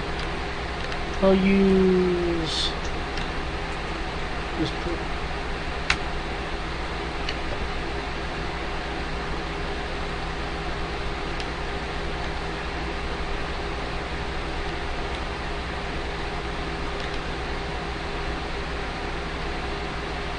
Okay. You are over on this left side here. There are like the blue represents the upper area of the split level that you're on. The fact that it's hollow is indicating the open air looking in down to the lower level where all the trees and stuff are. The red here is the collapsed area of this split level kind of perimeter balcony that you're on. The splotches of purple over here are the creatures, and the green is the exit door that you're able to see. So, collapsed area, creatures, way out, open area with artistic tree canopy sculpture stuff in the center. These creatures are red, green is the way out. The creatures are purple, red is collapse, green is the way out. I don't see a reason why we can't just take the way out and avoid the creatures. But the creatures in one corner, the exit's on the middle and the other side. That would require you to either jetpack or otherwise cross the open area of, again, this is like a split level. Oh, that's right, and the large creatures in the middle. There's trees and stuff that have been sheltered out of materials in the middle, and there's canopies poking up across, so you could theoretically climb over. And I've got just about as good jetpack.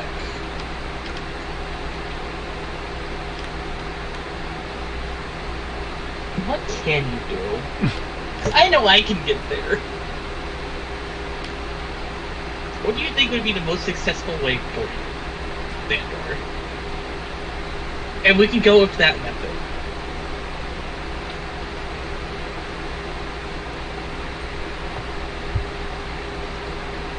Hold on, sorry, I'm getting distracted with other stuff.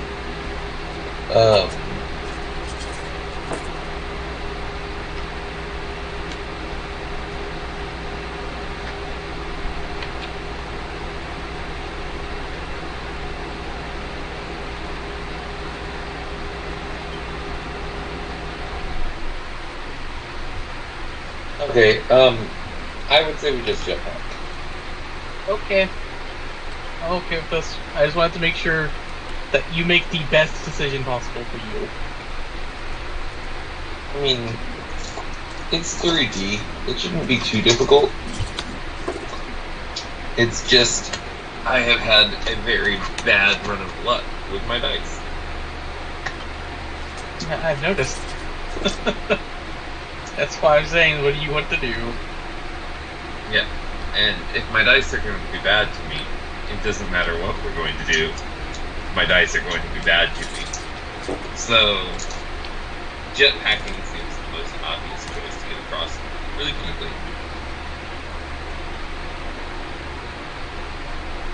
Yeah, as long as everything works. Alrighty then. Tally ho.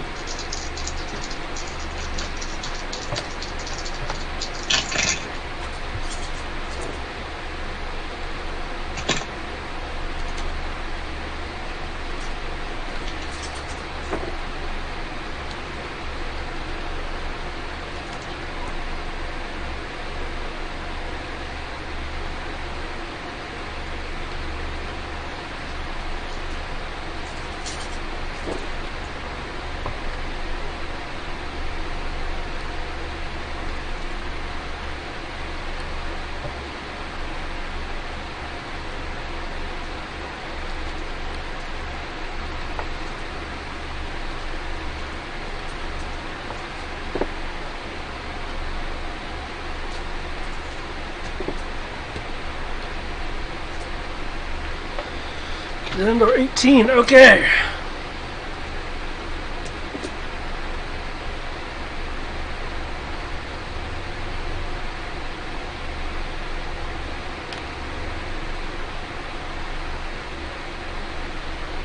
Did I miss yours, Dimitri?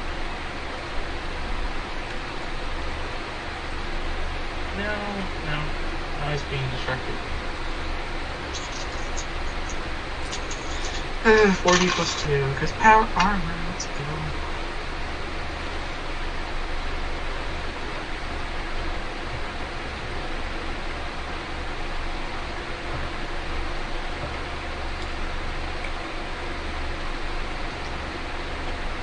Okay. Swoof. The two of you ignite your jetpack sailing over the artistic canopies, going directly to the opening with the inclined hallway. The two groups, the group and the singular creature, looks at the burst from your and sound of your jetpacks. They look at you. The group looks back at the central wolf-like creature, who then looks at them. They look at you. They look at you as you're going into the into the doorway. Part of the group bolts towards you. The other part of the group goes towards the giant wolf-like creature. As the wolf-like creature is heading towards the direction you guys are going in through the doorway, they cling on to the wolf-like creature. It shaking and using its claws to tear the part of the group that's leapt onto it as it powers its way forward to catch up with the small group that's tried to move on ahead.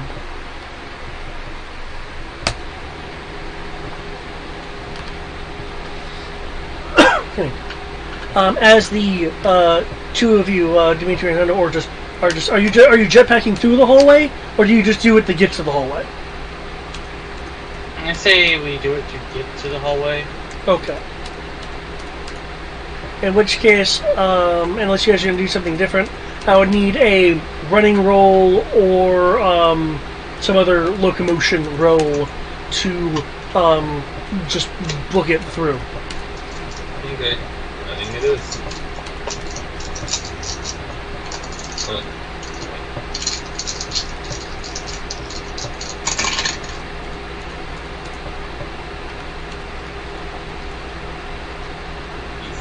questions, boss.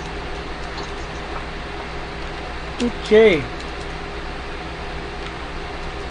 I'd still stick with using the belted repulsor in the jetpack and power armor shenanigans.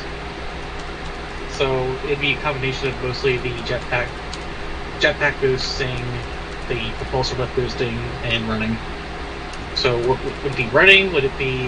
It's whatever your primary form of motion would be for this. Like whichever you would use the most. Is there any hazards in this hole? Not that you can immediately see, though this place is undergoing the shakes and such, so that could change. Oh yeah, I'm definitely going to be using the... Ironically enough, the repulsor lift is just as fast as I can run. And I could just... So yeah, that works. So I'll use my power armor for the most part. Okay. Combined with running when necessary. And vice versa.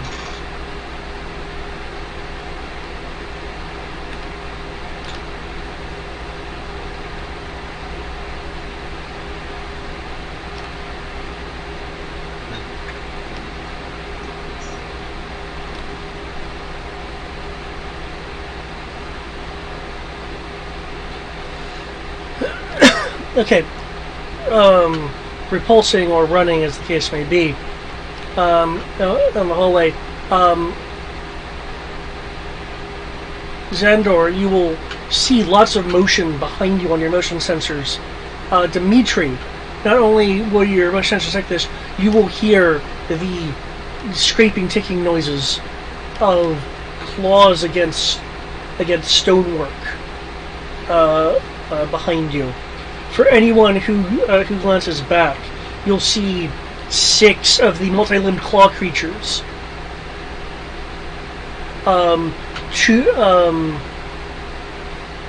the floor, 1 on each wall, and 2 on the ceiling, just going forward. In the middle, beyond it, behind it, is the bulky, bipedal, wolf-like creature running down the hallway. Behind it, flapping like a cape, is one of the multi-limbed clawed creatures that has burrowed into its back. That would look kind of amusing until you see the large wolfing creature reach back with its long claws, dig into the creature and rip it off its back, throwing it forward. The larger wolf creature leaping over it once it gets to its tumbling form. These 2 groups heading,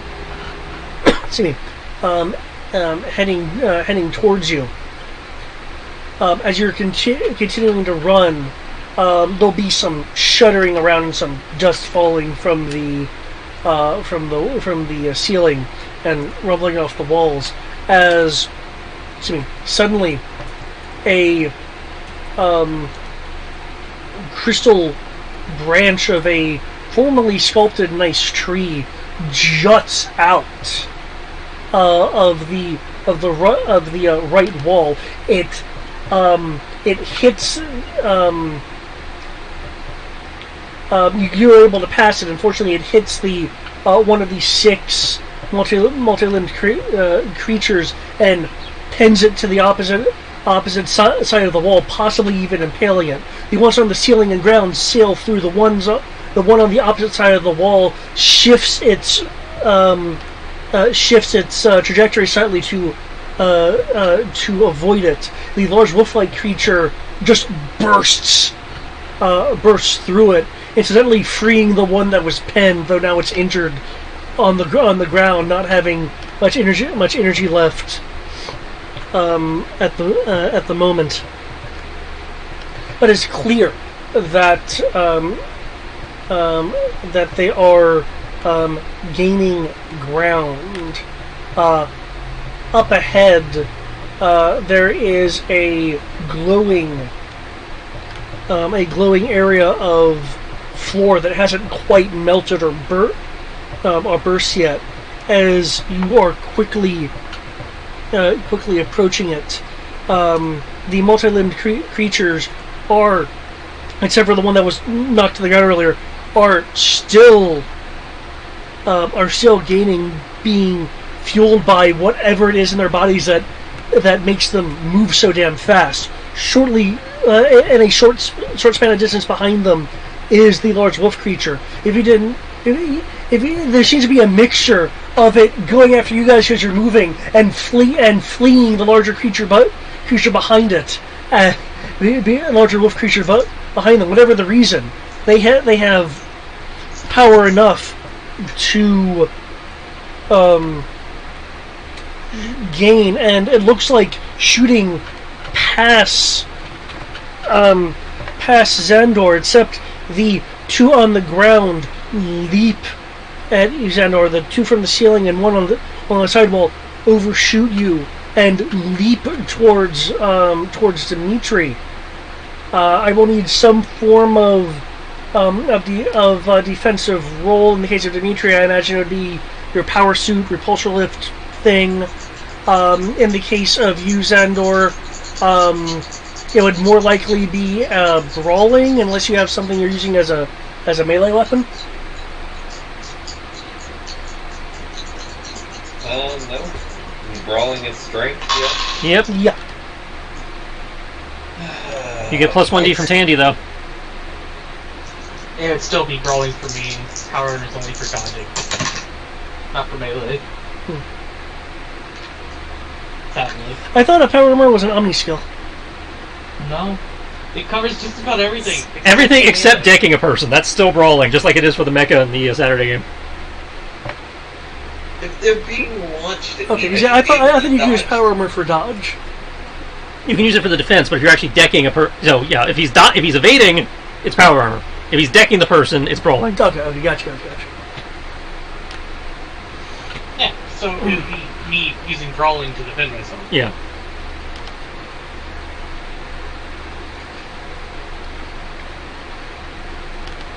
Oh, no, not that creature.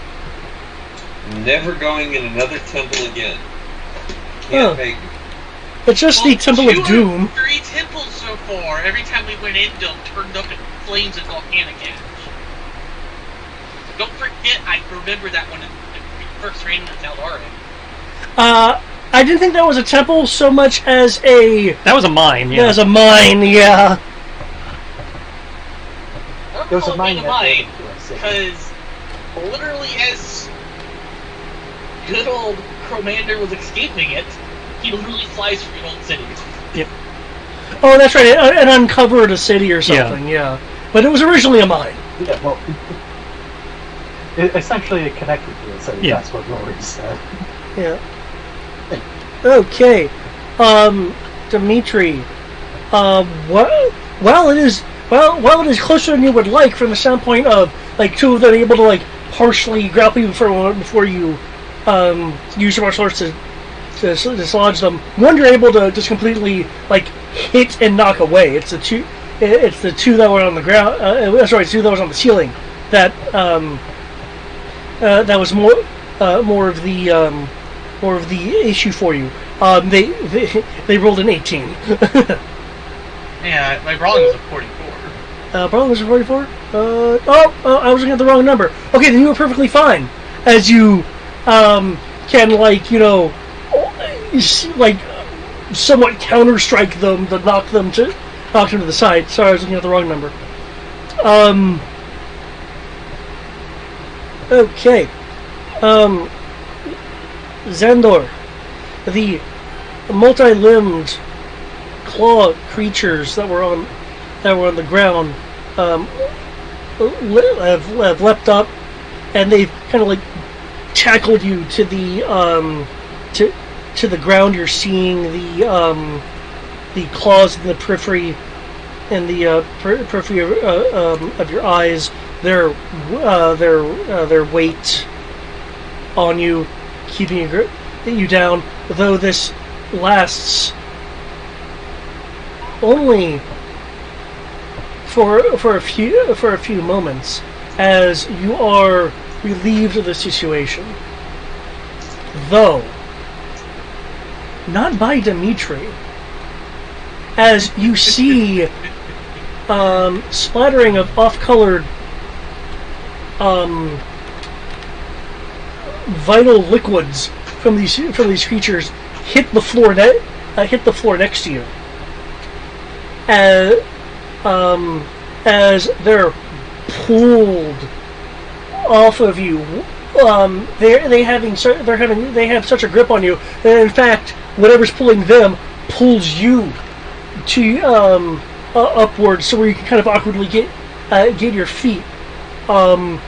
Their limbs, however, have now gotten loose enough that you can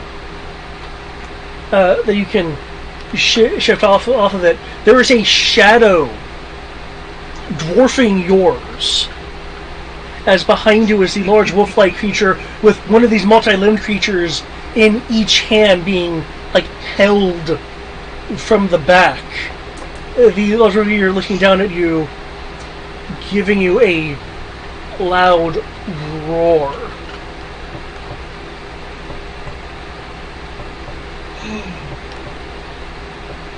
Its claws are otherwise occupied with these creatures. Yeah, I'm gonna run. And jetpack. More jetpack. Whichever one's going to be your primary, roll it. Dimitri, are you wanting to stay in Tangle or progress forward? I will wait until just after Xandar starts leaving. Okay. And then once he starts to leave, I will then go. Okay. But I will let Xandar take the lead. Because I at least have the power over him. I expect to be able to survive the freaking thing that can melt ATSTs. Rip through them more actively. Okay. For Xandor. 16. So I'm just getting myself ready for the inevitable. Got you. Okay. Xandor zooms past you as he engages his jetpack. You're tightly having to turn, as at this speed you're essentially jetting down what might as well be a tunnel. That is not entirely of a unidirectional nature. So with that roll, you occasionally also be like sparking and skimming against either walls or statue outcroppings, but you won't straight up impact anything. Fortunately. Though it is difficult to keep the straight and center down. It's more like flying a little bit of an obstacle course. Okay. Also, I have to say this, just because of the way you phrased it. Hmm? How is that unfortunate? What? Unfortunate. Because I haven't found the surface yet. And it's 10:50 at night. Yes. Yeah. Well, all the rest of us got up there on this round, so I imagine you guys will too. Yeah, just keep going. Okay. Behind you. Dimitri, since you said you waited a little bit, there is a thermal warning as that patch I mentioned that was ahead of you, since you've taken the time to wait, has slightly burst as molten rock is now flowing in a hastened pace along the floor. I was only waiting long enough for him to start running. Ah. Not that long. Was it more than a couple seconds? I'm pretty sure him using his jetpack when he was only like 2 hexes behind me would not be more than a couple seconds for the past me going 500 meters. 500 hexes. What? Oh, and in any case, what form of locomotion would you like to use? Of course, the same thing. All right. Keep up with him. Give it a roll. Just so you know, I have to actually get going. Sam's not feeling well, and I want to Okay. look after him and all that. By the sound of what we're happening, right? Yep. Yeah, things are about to be wrapped. 24. Yay! We are leaving the temple. Congrats, guys. Also, thank you, David. This was very fun. Oh, you are welcome, and thank you. Temple doing kind of stuff. Catch y'all later. Good night. Yep. Good Okay. So I see Zendor 16. What was yours, Dimitri? 24. 24.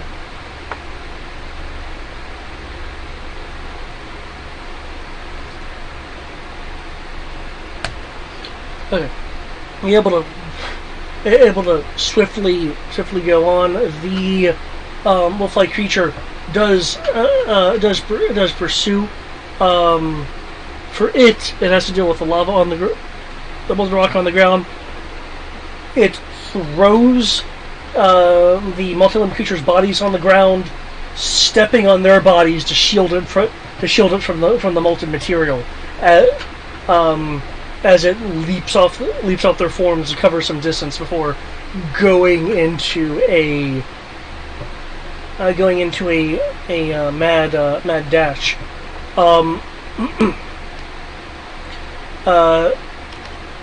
The walls ahead of you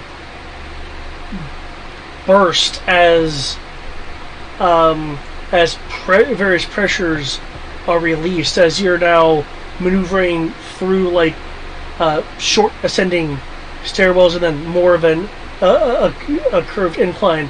For an instant, there was a warning on your HUD, Xandor, but you're moving so fast that it doesn't even really register. As behind you, there is suddenly a explosion as you just sailed very quickly through a bit of explosive fumes. Don't worry, Dimitri. You're able to, since you're keeping pace with them, able to get past that. This causes the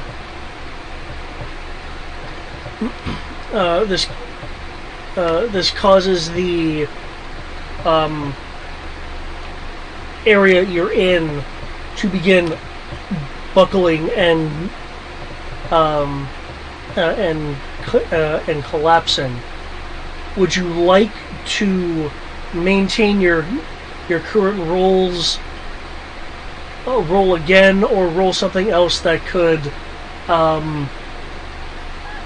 assist in getting out of here before the hallway you're in collapses due to instability?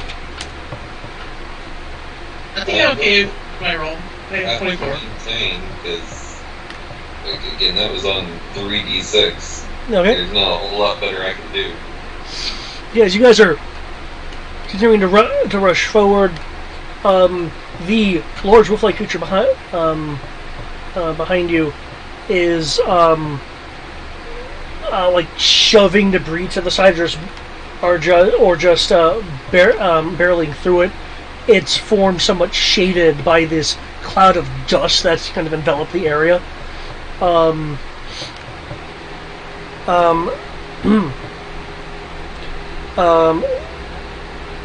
There are bits of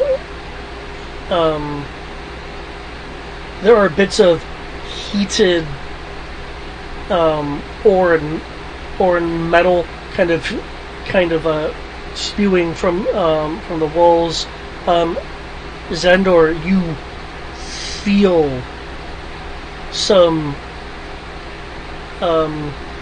claws scraping at your boots before the area behind you collapses, nearly taking your foot with it. The large wolf-like creature that was behind you is now blocked, though you see its arm sticking out of the rubble, the claws still extended. Half a second later, the clawed fingers twitch as it pulls its arm back. It's snarling at the two of you. It looks like it's about to try to burst or claw its way through when there are bits of molten material webbing its way through the pile of material of items and such that are blocking it, occasionally dripping into the remaining hole it made with its arm that it retracted. You see its eye like peeking through the hole, predatorily looking at the two of you, roaring either at you or perhaps the now molten pile in front of it from blocking it. There's a as some sublevels must have collapsed as the hallway you were in just seems to fall, showing just now rock face that was the ceiling and partial levels come down, just dislodging itself from what symmetry it did have, as the two of you finally make it out to the light and the green.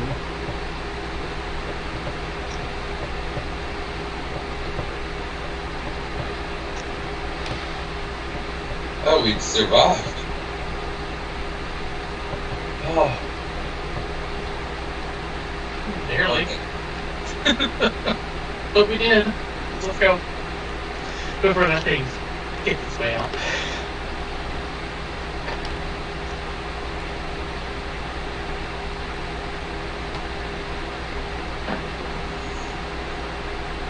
Well, are we wrapping there? Or are we going? Might as well, since I assume you want to talk to this guy, and it's already 11, so, you know. Well, I'd like to talk to the guy, but I also want Greg to have a chance to be there. Right, that's why I was thinking this is probably a good place to call it, with you guys walking away from the explosion. Yeah. Look back, otherwise it sounds cool.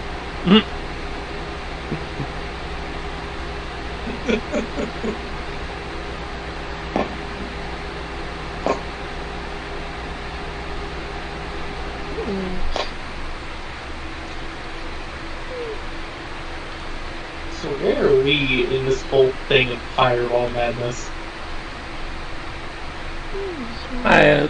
This is the old map. I don't think any of us are accurately positioned. I more want to go in here to represent you're outside. Yep.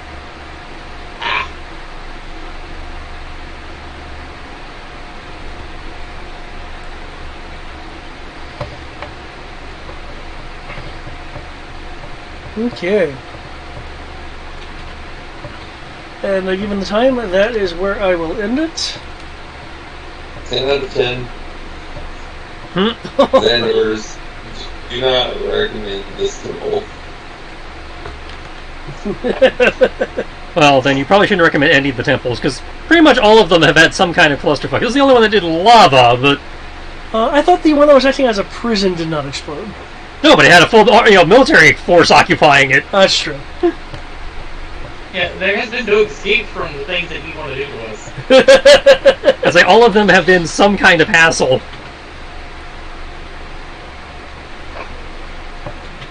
This is just the only one that's had nature be the problem. Which is fine, because I got my action, but it wasn't a combat sequence, so... Okay, I was hoping that would count. See, people I can trick. I can walk out past people dressed as people. I can't dress as nature. Well, I mean, that's not entirely true. I'm just a rock, man. Don't bother me, lava.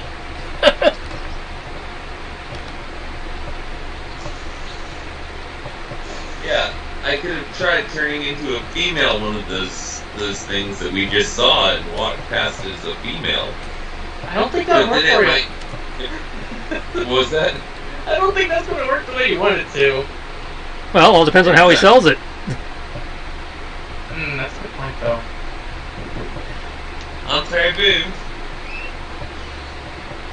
I'm not gonna lie, it would be funny to see Greg pull it off.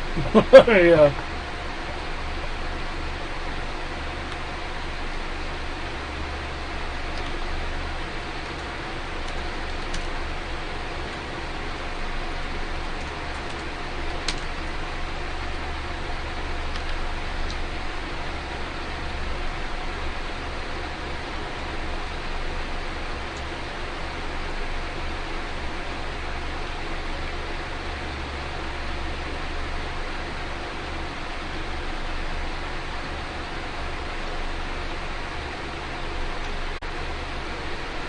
Alrighty, good night, everyone.